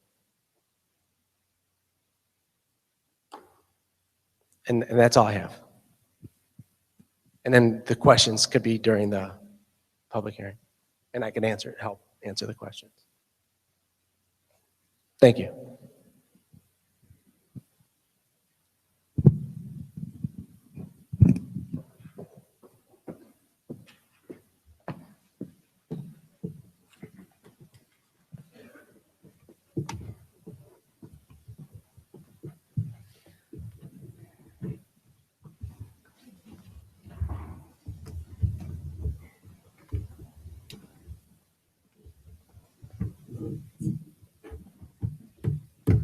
Do we know who?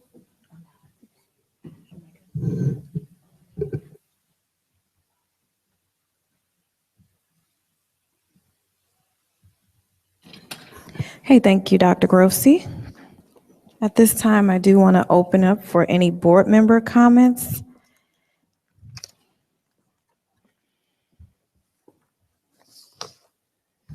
I just have a couple of comments. Same ones I've had from the beginning, you know. Problem is I don't have a crystal ball and none of us can see the future, okay? And all of this is contingent on nothing happening between now and 2034 or whatever that goes to. 34, right? So if we need a new school, we need something in between, you know, that means more money.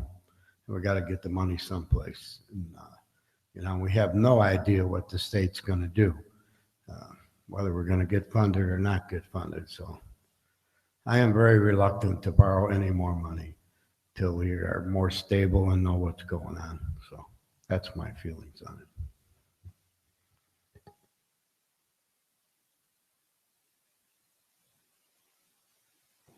it. Any other board member comments?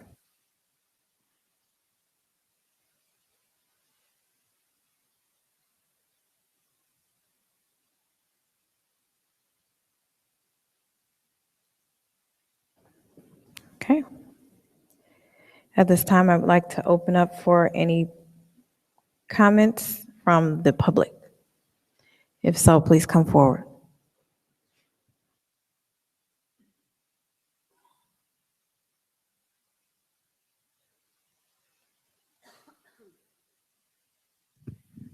Good evening. My name is Doris Harmon Warren. Good evening. I have a couple of comments and then questions. I don't know if you'll be able to answer them. I think you don't have much choice but to do this because I do think that your financial position is quite weak. The question I have for you, which is a question I've been bringing up for several years now, the reason we moved the kids out of the 6th grade center is because we need an elementary in Crete. I don't see how you fund that. I don't know why you did this addition when you hadn't arranged funding in the forefront. I'm a little confused where you're going with this. I don't think you end up with $146 in 10 years. I think you're going to be having to take a lot more debt. I don't know how you're going to do that. And I really would like to see a lot more financial planning before you continue. We still will have no elementary in Crete.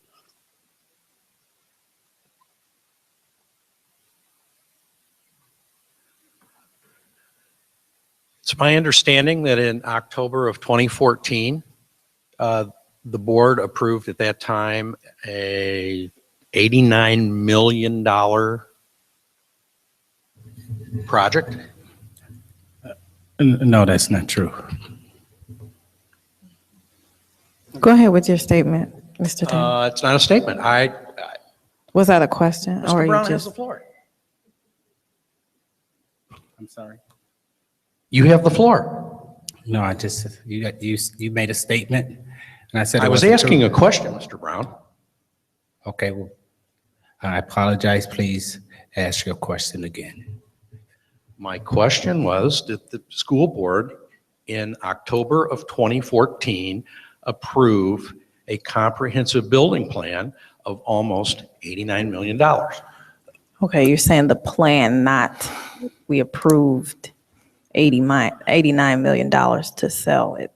That's what you're saying. A plan in place that would ultimately cost that much money. And there are several steps in it. There were several steps. That's called the FMP, but the FMP did not ask for $89 million. It was $89 million worth of projects that were identified that needed to be done. What we did was we went back through and figured up about $35 million worth of projects that we would be asking for in order to do the completion of the middle school, the completion of a new school in Crete, and the upgrade of the other schools in the district. All right. So these monies that we're talking about tonight, the 15.5 million, that will be used where? That would be used, as it's stated, for the middle school for the fund balance because of the issues that the state has gotten us into currently. So you're telling me that we've started construction on a project and we're still determining how we're going to fund that project? Yes, sir. We already have the funding for it, and we said we would be able to pay for that. But changes in what the state was doing has guided us to move towards a different route.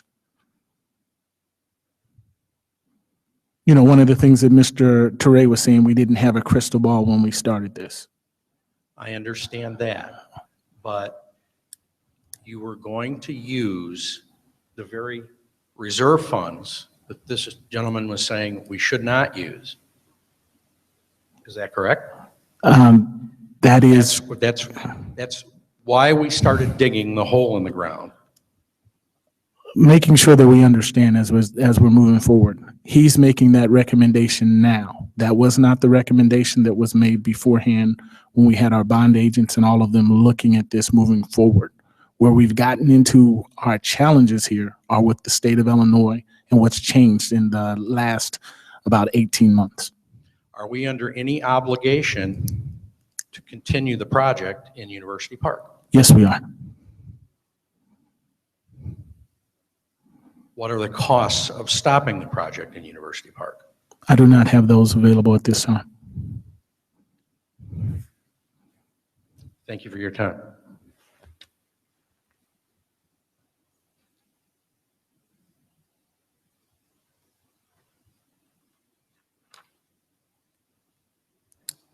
Any further questions or comments?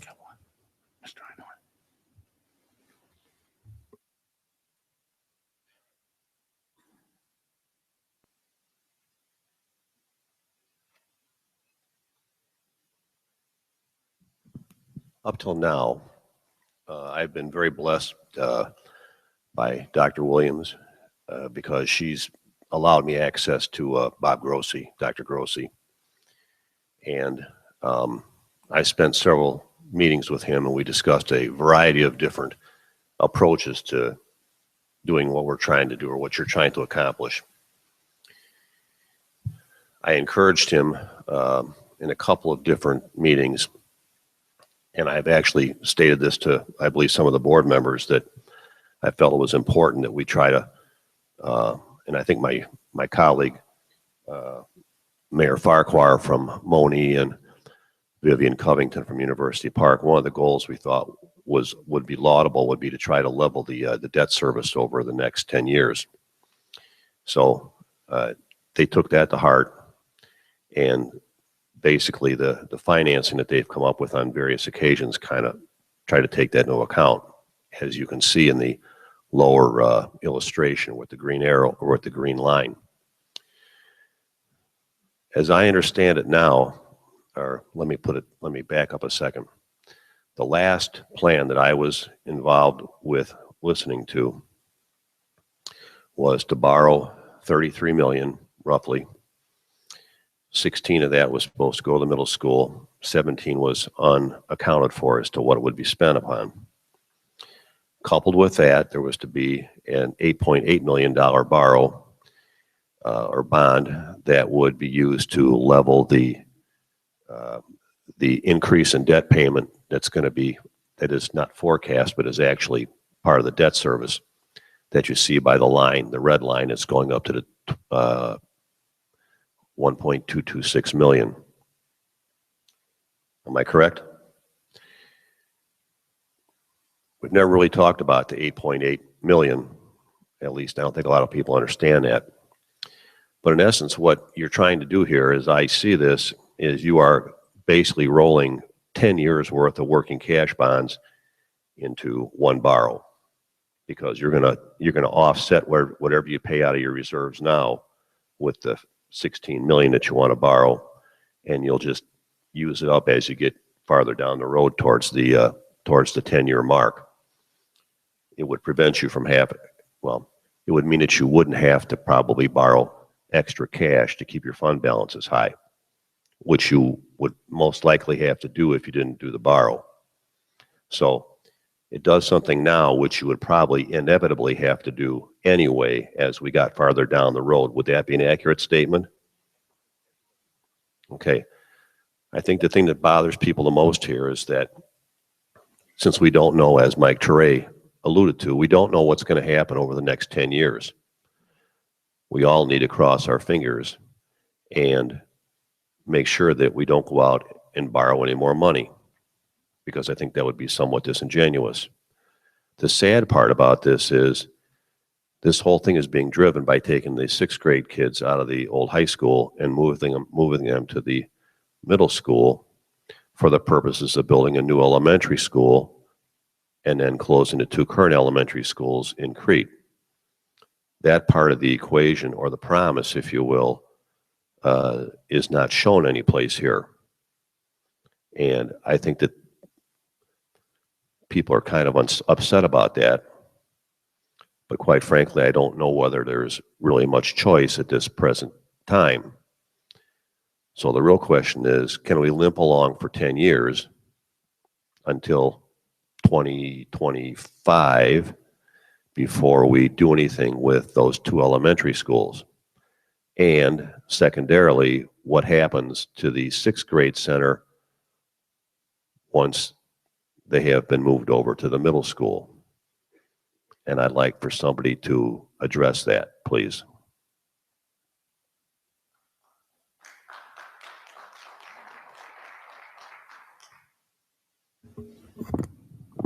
Okay, in our original FMP plan, we had included the elementary school. Currently, with the changes, as I've stated before, in the state funding, we're looking to stabilize the tax rate just basically there and take care of our fundings. Originally, the plan was not only to borrow a little bit more to make sure that we could pay for that elementary school, but also to stabilize that fund. And I think you and I have talked about that several times. We still think it's very important that we stabilize the tax rate. But until we can see a little bit more from the state of Illinois, we didn't want to take any action. We will be having a discussion about what is best for our elementary school in Crete. And we'll have that discussion with the board and with the public as we move forward.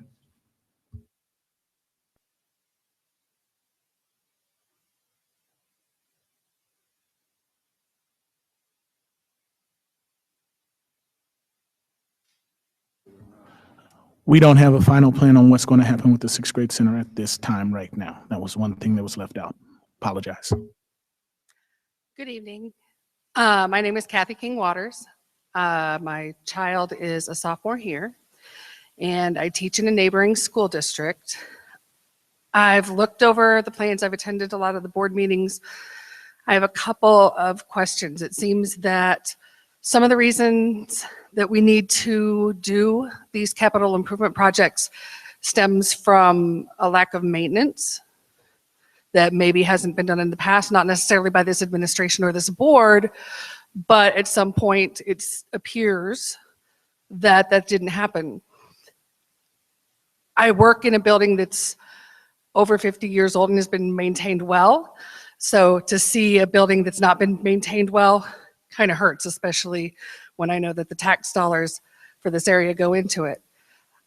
I would like to know how in the future plans, the long-term capital improvement plans, newer buildings and existing buildings are going to be maintained so that in another 30 or 40 years when my kid is a taxpayer, we aren't faced with the same kind of dilemma. Thank you. One of the things that we did when we went out to look for a new architect is we made sure that that architect had information about a preventative maintenance program so that we could get started on having one here in Crete, Monee. There was not one before I got here. We are working on designing one now, and it is important to us because every day that we don't do preventative maintenance is another day that we're not doing a good job of taking care of what the taxpayers have given us.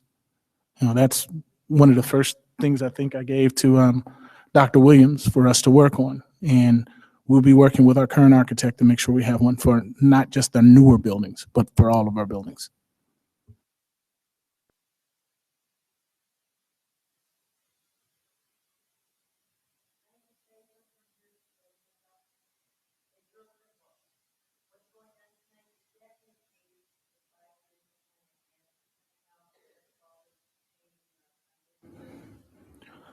It does not negate the plan because I mean, that was the original plan that was okayed by the Board of Education, but there are some concerns about it, and the board will meet again to address those concerns.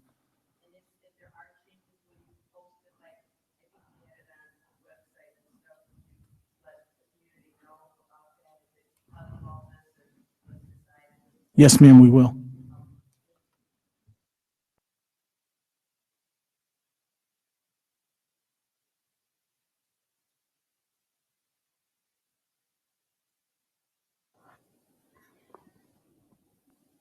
Okay. What?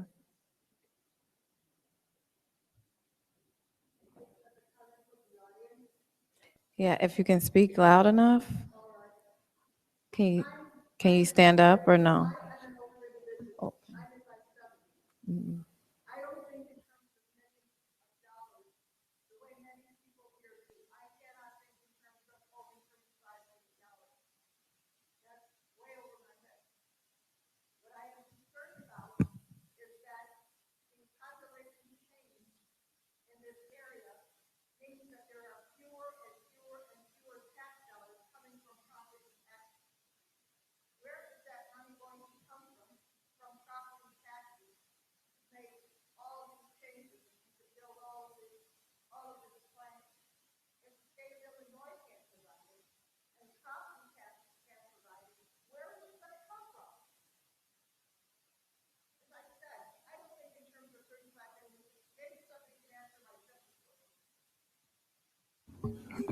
I think the simple question we tried to answer in this graph that is behind me.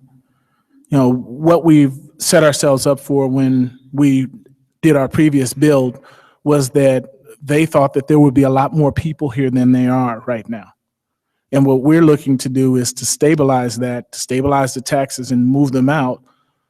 It'll be longer to pay for it in order to make sure that we can all afford the taxes that are coming at us now. We're also looking to improve our schools so we will attract more people to come here. That's part of our system, making sure that, you know, one of the things that we didn't have here and that I will be recommending to the Board of Education is the installation of art and music at the elementary level. If we expect young families to come here, when you look around at the other places that are around here, that have art and music, why would they come here if we don't have it?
Okay, thank you. As far as the questions posed, I think those are great questions. We in education are really in a dilemma when it comes to funds. The comment about the real estate taxes, those monies going down, the state money going down, yet we hold the burden as a school district to provide the best for our kids. And I said this, I believe it was at the December board meeting, that it's almost as if school districts are being forced to issue bonds in order to do what we need to do for our students. When I first got on the board, there were many complaints about the sixth grade center. We were barraged with complaints about that building. Someone said something about maintenance. I agree. We did our life safety in 2013, and a 10-year life safety survey, $14 million worth of issues in our buildings, and a lot of them the result of poor maintenance. And someone said about being in a school for 50. I know schools in Chicago that are in better shape than our buildings because they're maintained well.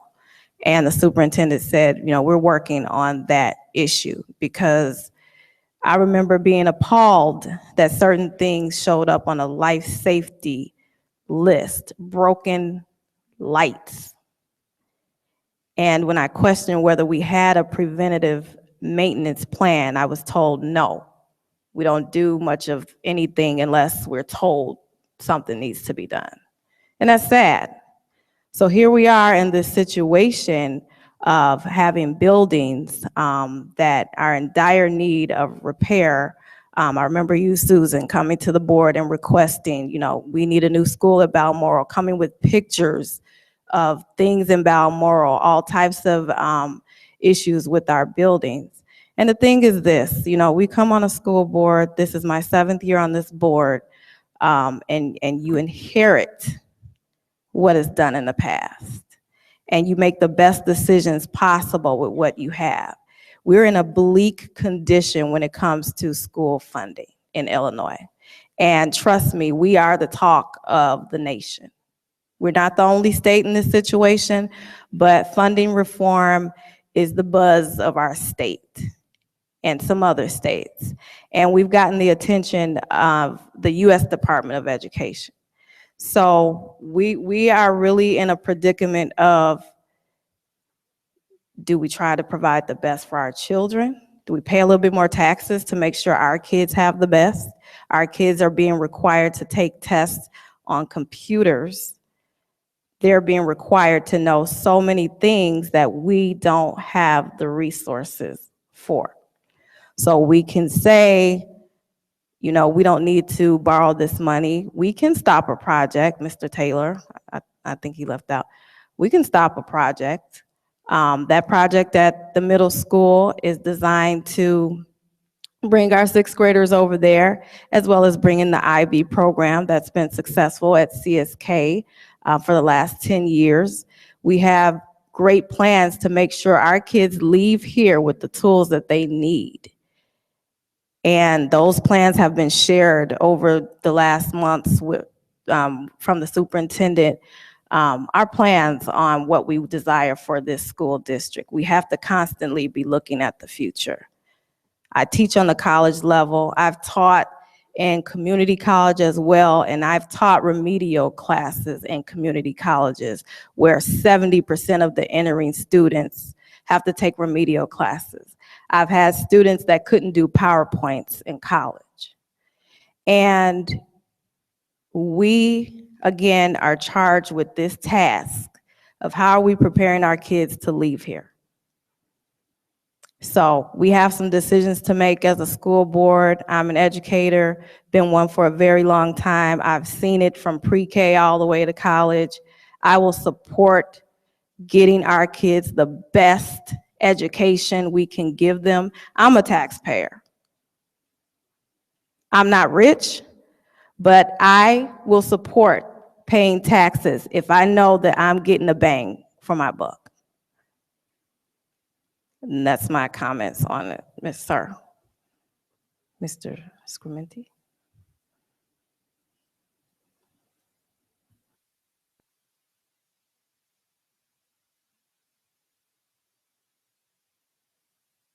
Thank you for taking the time to listen to all us. Appreciate it very much. I'm a little bit unique, a unique situation in Crete. 60-year-long residence in the village of Crete, but my residence actually is in Bloom School District. But I also own a business here in Crete that is very dependent on some of the good folks that are in here as well as up here and surrounding communities. And I also have, well, anyway, what I would caution you about when, and I know you're discussing millions of dollars.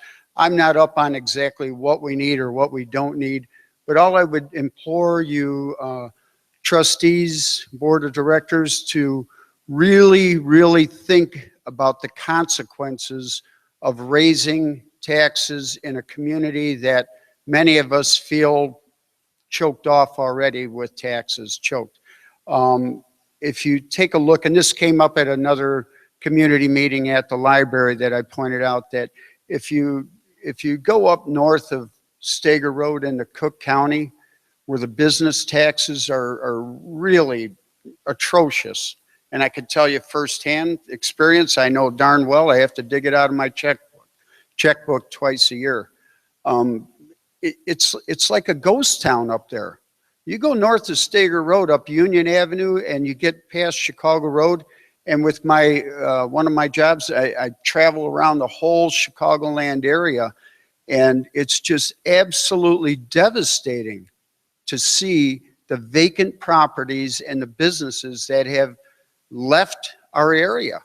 And as you say, Dr. Hall, yeah, you want to educate the kids, but if there's no tax base, and people like this lady over here that she's struggling to maybe make her tax payments, if you're not attracting new people, what are we doing here? You're not going to have that base to fund the future kids. So all I would ask you is that please really give it your due diligence and look at the consequences of the impacts on the tax base. Thank you.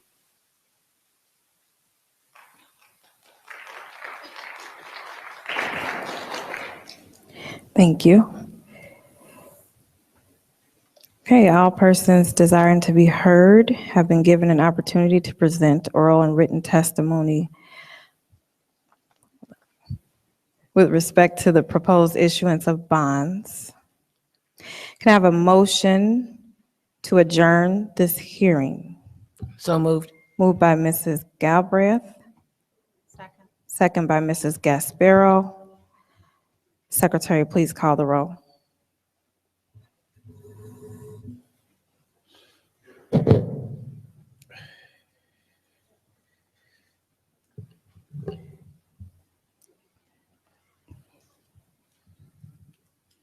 I'm sorry, Dr. Hall, could you repeat who made the motion and who seconded it?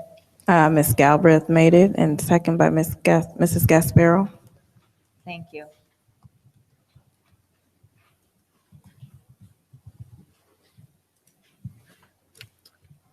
Mr. Brown? Aye. Mr. Teray?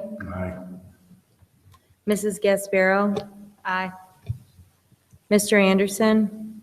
Aye. Mrs. Galbraith? Aye. Dr. Hall? Aye, thank you. The hearing is now closed. Can I have a motion to go into closed session for the purpose of discussing student discipline? Move. Second. Moved by Mrs. Gasparo, second by Mrs. Galbraith. Secretary, please call the roll.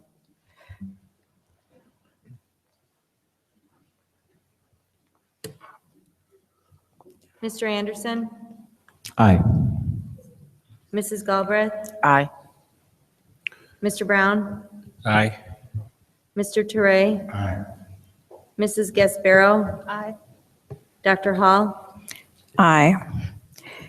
We are now in closed session. We expect to return in 1 hour.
Okay.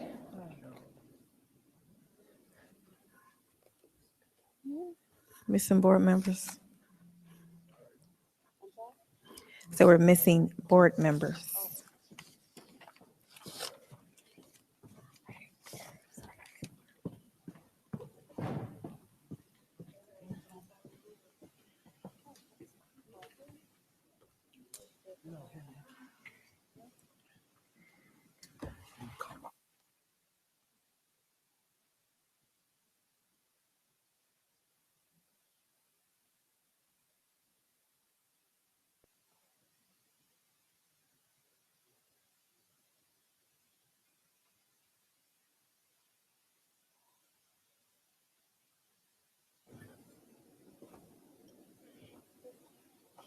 Okay, can I have a motion to come out of closed session?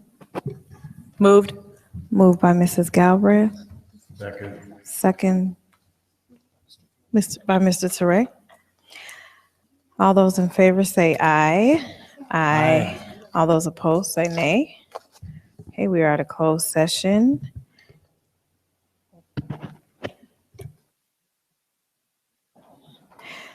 There are no board updates unless any other board members have anything to share at this time. Okay, moving on to administrative updates, curriculum. Overnight field trip procedures, Ms. Hirsch. At the December board meeting, we had a discussion about overnight field trips, and there were some concerns expressed. So what I did was I looked at the procedures in place for approval or for the process of approving overnight field trips. And what I've attached in your packet is the procedures that have been handed out to our schools for doing those overnight field trips. And you'll see in your packet that we asked that the forms be typed, that they be reviewed for accuracy and contain proof of insurance and signatures, and that they be submitted at least 2 months prior to the event so we can make sure that those trips are approved in a timely manner. Okay, any questions? I have one. When you say checked for accuracy, to me, that's not the same thing as accurately completed. And I had an issue with some of those forms not being correct. So I take that as two different things. Accurately completed, to me, means you fill in the blanks. Accuracy means that it actually states and things are spelled correctly, the grammar is correct, the dates are correct. So to me, those are not the same thing. Okay. And we'll, certainly they come across my desk and my secretary and I look them over, so we can certainly have them, we can look at them for, things like spelling errors and everything, make sure that. Because what we saw previously was horrific. Right, right.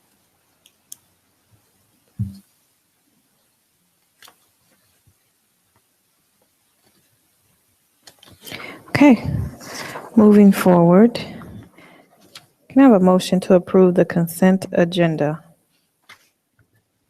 So moved.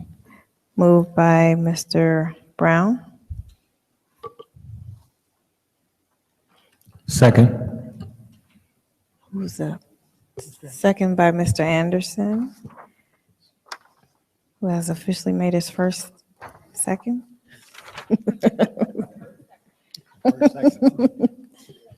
His first second. Okay. Mr. Cunningham, please read the consent agenda. Consent agenda approval. A, Superintendent. Number 1, regular meeting minutes for January 19th, 2016. 2, regular meeting closed session minutes for January 19th, 2016. And 3, Finance Committee meeting minutes of February 3rd, 2016. B, business. Number 1, approve account payables agenda of bills for January 2016. 2, approve payroll for January 2016. 3, approve treasurer's report for approve treasurer's report. I want to add 2016. That is it. Thank you. Any questions? Question. Okay. I have already previously spoken to the superintendent and assistant superintendent for business regarding an expenditure from January 6th for mileage reimbursement for $658.17. And could not get an answer, so Dr. Williams has said she will look into that for me and get back to me on it. And we will. Okay. I'm thinking that was a long drive somewhere. Okay. All righty. Secretary, please call the roll. Oh, or cumulative. Okay, gotcha. Okay. Okay, Secretary, please call the roll. Mrs. Gasparo? No. Mrs. Galbraith? No. Mr. Brown? Aye. Mr. Toure? No. Mr. Anderson? Aye. Dr. Hall? Aye. Okay, that's a 3 no and 3 yes, so motion fails.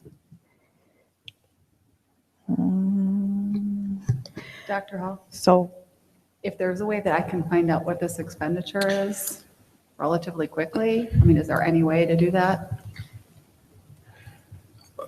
what Was the is only that reason- pertaining to? Was there clarity? Because I'm a little confused. We didn't approve. We didn't many approve voted, but we paying didn't have any bills. Discussion. Was it It's- something that was that the only issue? We can approve it without that, maybe take that out and amend it.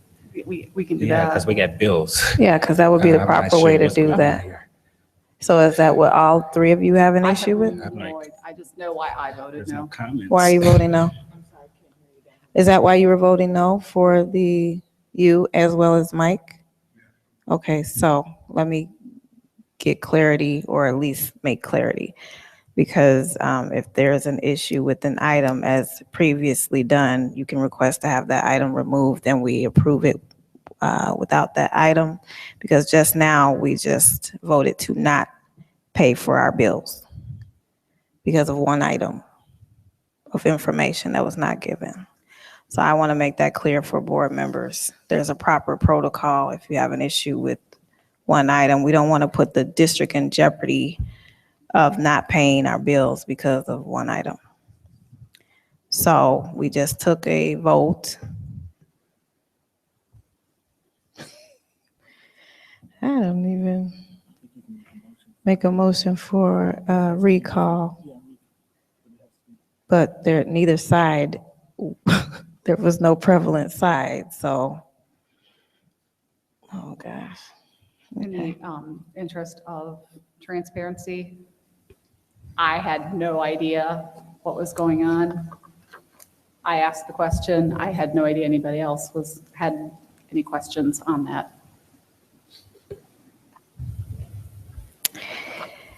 Okay, so I believe we Dr. can, I believe that Mrs. Gasparo said that after speaking with Dr. Williams, that item would be removed. But I don't know no, any. she said that she would get the information Get the to her. information, okay. I just didn't feel comfortable voting for it. That's great. That's not, like Dr. Hall said, we do this all the time when we come to the consent agenda, and if we see items that we don't agree with or whatever, we can have a motion to remove that item and move forward with the consent agenda. And I wasn't sure what happened there, but it happened. But the issue with that is the item to be removed would be the bills, correct? It would have to be all the bills. So I would think, approving instead of accounts one. payable I don't agenda think so. of bills. You can remove one bill. Remove. Issue. I was under the impression you'd have to remove the whole accounts payable. I didn't know if that's what you were requesting, so. You're not challenging that, the whole No, I'm accounts just doing payable, one. you're just So- accounting one line item. Is that was that the scholarship issue? No, sir. The reimbursement. item Yeah, said for the scholarship. 2015 football scouting. Football scholarship, yeah. No, it didn't say What is it? scholarship. I mean, it said scouting. Scouting. Scouting, yeah.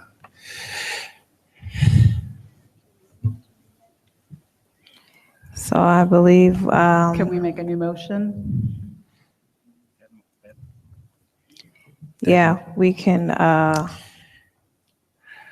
motion I failed. think we Maybe have put a to motion recall the vote. So can I have a motion to recall Moved. the vote Second. for consent agenda approval? Moved by Mrs. Gasparo. You get that, Terry? Not yet. It was moved by Gasparo. and Second by Mrs. by Galbraith. Galbraith. Please call the roll And what was the motion? to recall the vote for consent agenda approval.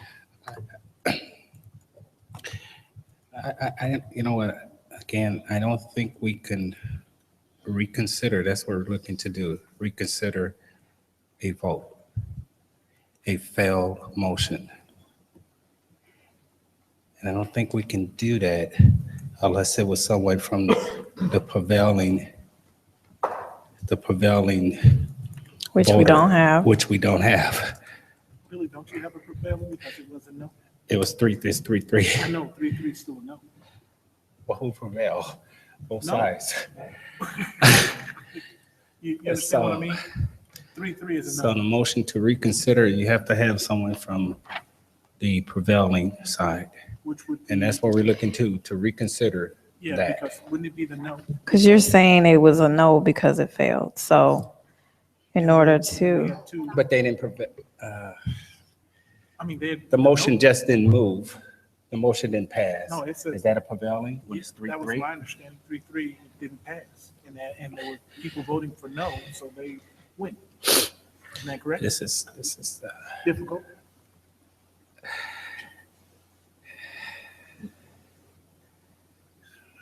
I think it was no prevailing here. It's no.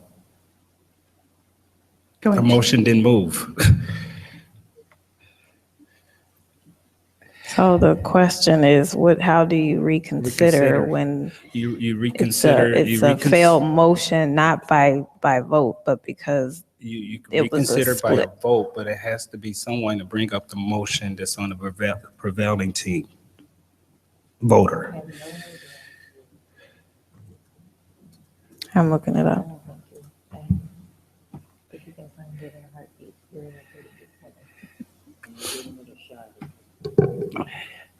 So this is very technical and again, parents, going with these I'm bills. looking at it now.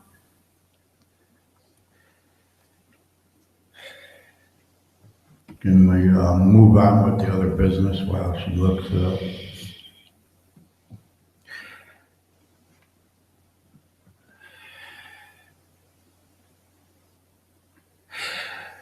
On a reconsider, you can come back. You can come back at any time during the meeting and reconsider. And that failed. So are you asking now if you can approve the consent agenda? You can make another motion, To but it has to reconsider. be different. You can't reconsider, I don't think. It will be a different motion Yeah, because you it's have to going to do be that. to, Yeah, but you can't reconsider the same motion. With that particular Item out. extracted. I think we can probably do that.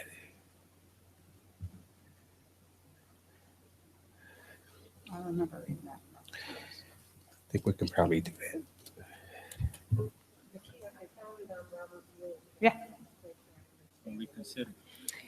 The issue is that I don't think it gives clarity on if there's not a prevailing side. So that's the issue. And it's 3-3, who prevails? The motion didn't carry, is that the nays that prevails? No, there was no majority. There's no majority, Okay, so- right, Motion. right. And the motion was to approve the consent agenda as presented. So Right. that failed. That's correct. But We you can bring up So now another we can motion make with a different motion. verbiage. Yes, That's what we probably can do. yeah. So would you like me to? Yeah, make a motion without the mileage reimbursement for football stuff. Okay. You ready, Terry? All right, so Let's do. I move that we approve the consent agenda with the exception of the removal of the $658.17 expenditure from January 1st, 2016 for mileage reimbursement for the 2015 football scouting. So move. Second. Okay. The motion has,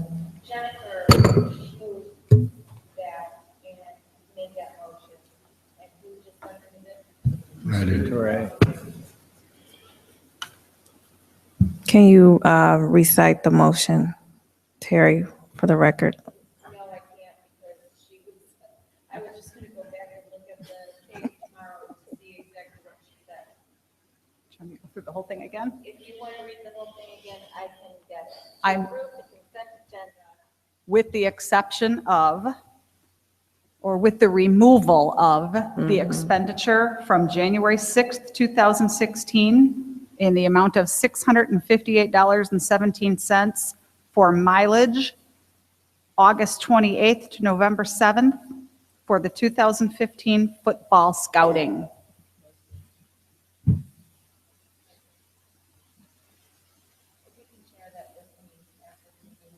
Definitely.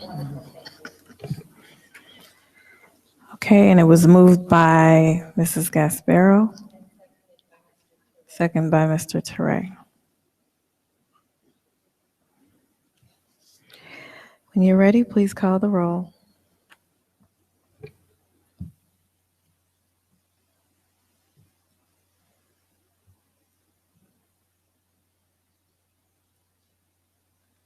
Okay. Mr. Anderson, Aye. Mr. Brown, Aye. Mrs. Gasparo, Aye. Mrs. Galbraith, Aye. Mr. Teray, Aye. and Dr. Hall. Aye, thank you. Moving on to action reports. Curriculum, Ms. Hirsch.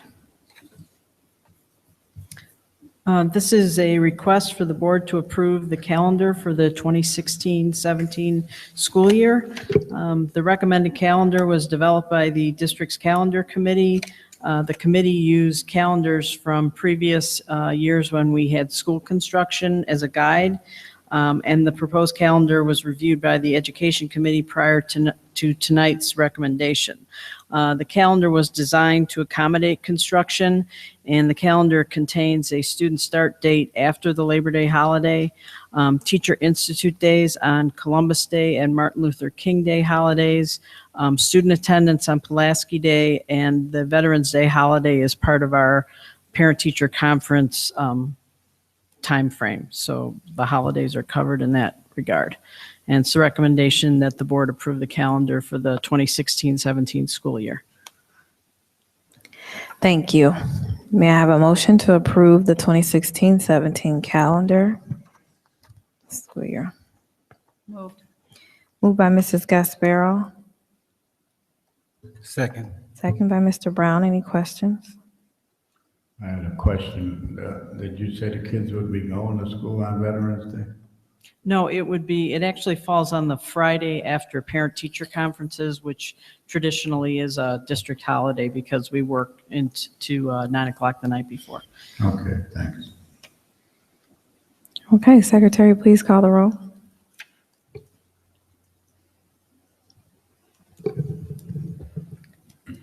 Mrs. Galbraith, Aye. Mr. Teray, Aye. Mrs. Gasparo, Aye. Mr. Anderson, Aye. Mr. Brown, Aye. Dr. Hall. Aye, thank you. Motion carries. Okay, Title I, school-wide plans. As we discussed last month, our Title I schools that have school-wide programs are required to have their school-wide plans approved by the Board of Education. Balmoral, Crete, and Talala are our Title I schools with school-wide programs. The school-wide plans are on the ISBE Rising Star Improvement Plan template and have been updated as requested at last month's meeting to include the after-school plans. The plans for all three buildings address the following areas: needs assessment, professional development, PBIS, after-school programs, parent involvement, response to intervention, data analysis and instructional planning, and preschool transitions. And it is the recommendation that the board approve the Title I plans. Thank you. May I have a motion to approve the Title I school-wide plans? So moved. Moved by Mrs. Galbraith, Second. second by Mr. Anderson. Any questions? Okay, Secretary, please call the roll. Mr. Toure, Aye. Mr. Anderson, Aye. Mr. Brown, Aye. Mrs. Galbraith, Aye. Mrs. Gasparo, Aye. Dr. Hall. Aye. Thank you. Motion carries. Okay. Next business, approval of health insurance broker. Good evening. Good evening. Included in your packet is a recommendation to approve a new health insurance broker proposal, along with appointing that new broker as the broker of record. A health insurance broker is utilized to service the district's self-insured medical plan, dental, life, employee assistance, wellness program, as well as the COBRA administration. Your district administrative team determined that the services provided by the current broker warranted review. So we did sit down and meet with multiple providers and review proposals. Those proposals range between $50,000 and $65,000 annually. The proposal that is presented today was actually originally the highest proposal, but we were able to negotiate that down to $50,000 a year for the first year. And the proposal includes services that are not currently being provided by our existing broker. So it is the Finance Committee's recommendation, along with the administration, that the Board of Education accept the proposal presented by Vista National and appoint Vista National as the broker of record accordingly. Thank you. May I have a motion to approve the health insurance broker of record? So move. Moved by Mr. Brown, Second. second by Mrs. Galbraith. Any questions? Okay, Secretary, please call the roll. Mr. Toure, Aye. Mrs. Galbraith, Aye. Mr. Anderson, Aye. Mr. Brown, Aye. Mrs. Gasparo. Aye. Dr. Hall. Aye, thank you. Motion carries. Thank you. Human Resources. May I have a motion to approve the personnel reports? So move. Moved by Mr. Brown, second by Mrs. Gasparo. Any questions? Yeah, we're gonna have to take that part out about Terry Yeah, retiring, I you know, have an 2020. No, I don't I've been think trying so. to I white like it to out on my prove it computer. upon the Denied. removal of Terry Tobin. So we'd like that whited out, please. Yes. Denied. Well, 2020, Mike. It's a long ways off. I'll be retired by then. Oh, I am retired. Didn't they tell you that the administrative assistant, you can't retire out of that? I thought you knew that. You're looking at a whole bunch of bays. I just had one question. Do we have Daniel, the night custodian over at Balmoral? Do we have a replacement for him? We have we do, several don't we? substitute custodians on the Yeah. report tonight for hire, and those are the ones we're plugging some of these gaps with. We have several openings right now that we need to temporarily fill, and that's what those individuals are on there to cover. And how soon will we fill it permanent? At this point, it'll be posted, and we will fill it as quickly as we can. Hopefully, by the March board meeting, we would have a candidate.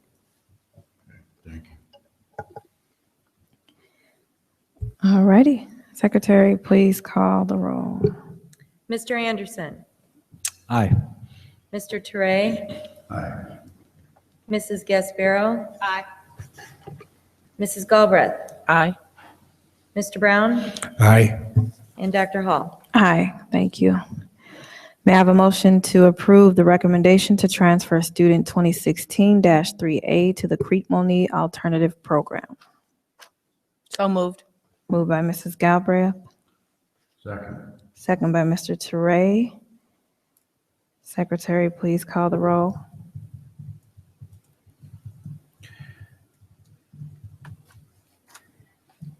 Mrs. Galbraith, Aye. Mr. Brown, Present.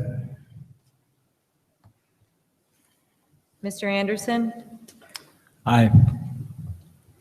Mrs. Gasparo, Aye. Mr. Teray, Aye. and Dr. Hall. Aye. May I have a motion to approve the recommendation to transfer student 2016-3B to the Crete Monee Alternative Program? So moved. Who was that? Both of us. You can move on second. Okay, whatever. Moved by Mrs. Galbraith. Second by Mr. Teray.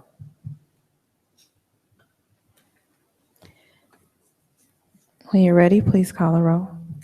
Mr. Brown, Aye. Mr. Anderson, Aye.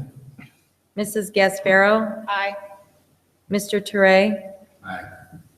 Mrs. Galbraith, Aye. Dr. Hall. Aye. May I have a motion to approve the recommendation of expulsion of student 2016-3C? Moved by Mrs. Gasparo. Second. Second by Mrs. Galbraith. Secretary, please call the roll. Mr. Teray, Aye. Mr. Brown, Abstain. Mrs. Galbraith, Aye. Mrs. Gasparo, Aye. Mr. Anderson, Aye. Dr. Hall. Aye. May I have a motion to approve the recommendation to transfer student 2016-3D to the Crete Monee Alternative Program? So moved. Moved by Mrs. Galbraith. Second.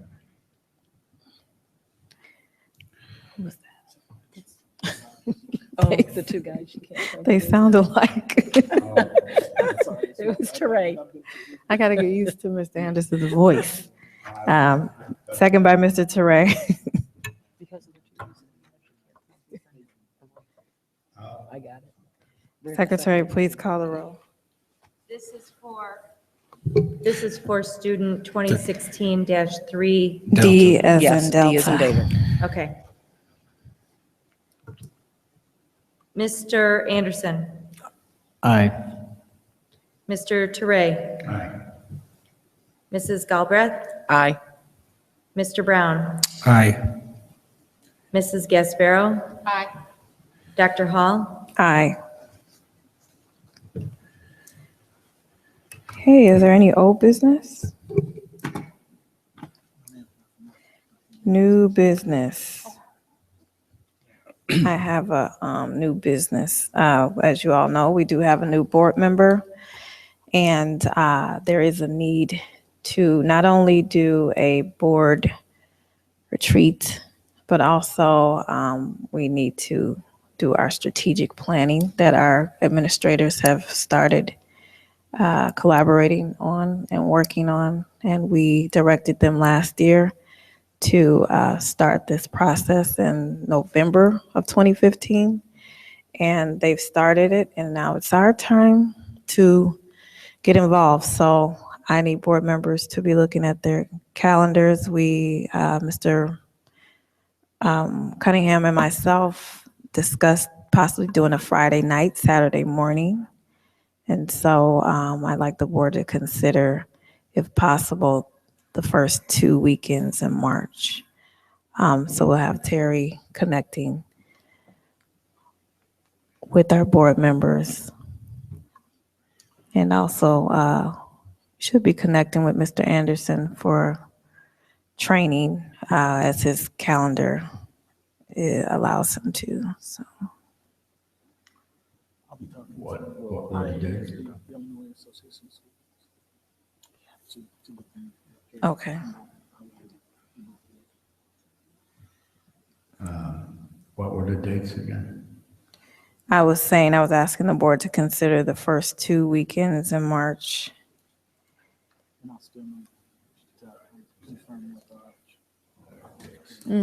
So, well, we need to do that then first, get his dates. Yeah, I mean, we have the dates. I got the dates to you guys in December, but I'm not happy. Back then, okay. So I'll go through and get something else. Okay, so if the board members can look at their calendars for those 2 weekends, and we'll just be double checking that our IASB rep is available those weekends. Yes. Dr. Hall, excuse me, because I'm doing double duty here. Mhm. I just want to make sure that I got the appropriate verbiage for the expulsion of student 2016-3C. Could you just repeat the verbiage about being held in abeyance? Okay, that should have been on the agenda. So it should have been expulsion of student 2016-3C held in abeyance for 1 calendar year.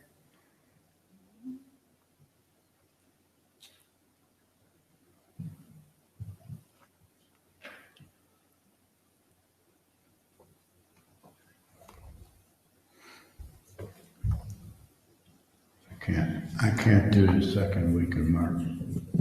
I'm having surgery.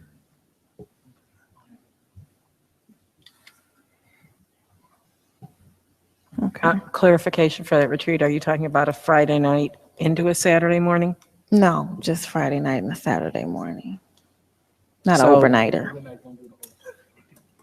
Say that again. We'll do a So Friday like night. 6:30 to 9:30 Friday night, and then the morning of Saturday, maybe 9 to 1 or something like that. We've done those prior to you guys being here, but because we have double duty this time.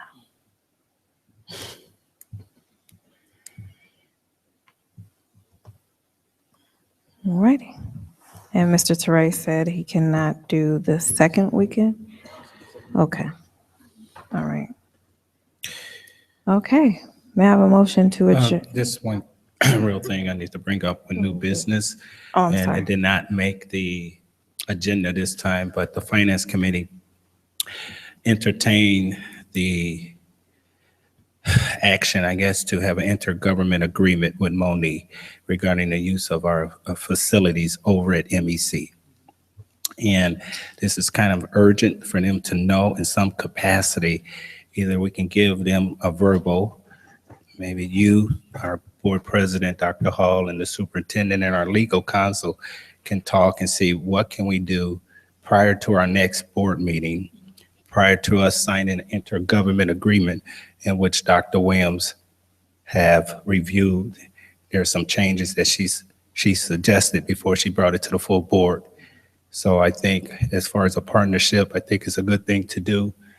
Board member Gasbarrow and I met with the mayor, their park and rec director, and the staff, the head key players over at MEC regarding the use of the facility.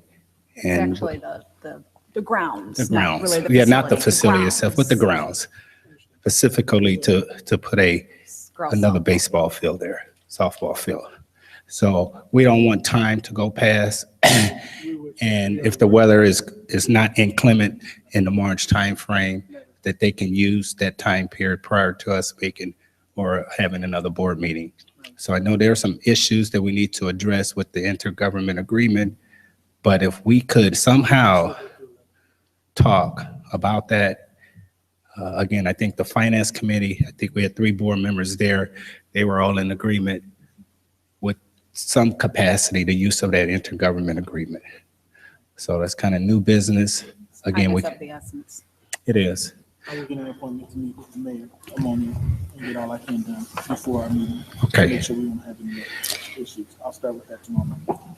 Can I have clarity on that? To my understanding, that is it that the mayor is also requesting that we do background checks on? Yeah, that was one of the things, so he can know, again, Monee, they have Monee Baseball, which is not controlled by the Village of Monee. That's a separate entity, separate organization. But the mayor thought it was prudent that by the organization using Monee, that he could have some kind of oversight of who's coaching those kids. And, you know, I don't know if we want to get into that now. I know you thought that that might be an issue, but, you know, maybe we can just give it a part about the use of the facility, not so much as we are saying that the village should, or we giving them the right to go in there and to conduct background checks on the coaches and things of that nature for the baseball team. It sounds like that sounds like a similar conversation that we had about something else. Of course, I'm going to be talking to the lawyers. We'll do the best we can. We'll make sure we look at the IG, and then we'll work on a letter. Okay, We'll at least get we that can started. dissect that. Yes. At least I understand what you're one or two of those saying. requests and Yes. kind of move it forward. Yes, sir. And not stop this train from moving. Yes, sir. And we can talk about the other legal part of it. But Yeah, I do have issue with that, because all we're doing is providing a facility for an organization. And part of our application process does not require for people using our facilities, whether they're having children there or not, to subject themselves to a background check. Sure. We just provide facilities. And I would think whoever is involved in that organization, their board or whoever would require these coaches or whoever to get background checks. That's not our area. And that's some conversation you and the superintendent and legal could have among yourselves and kind of share with the board. Okay. Any other new business? That's it. Thank you. Okay. Can I have a motion to adjourn at 11:17 p.m.? Moved by Mr. Brown. Second. Second by Mrs. Gasparo. All those in favor say aye. Aye. Aye. All those opposed say nay. Nay. All righty.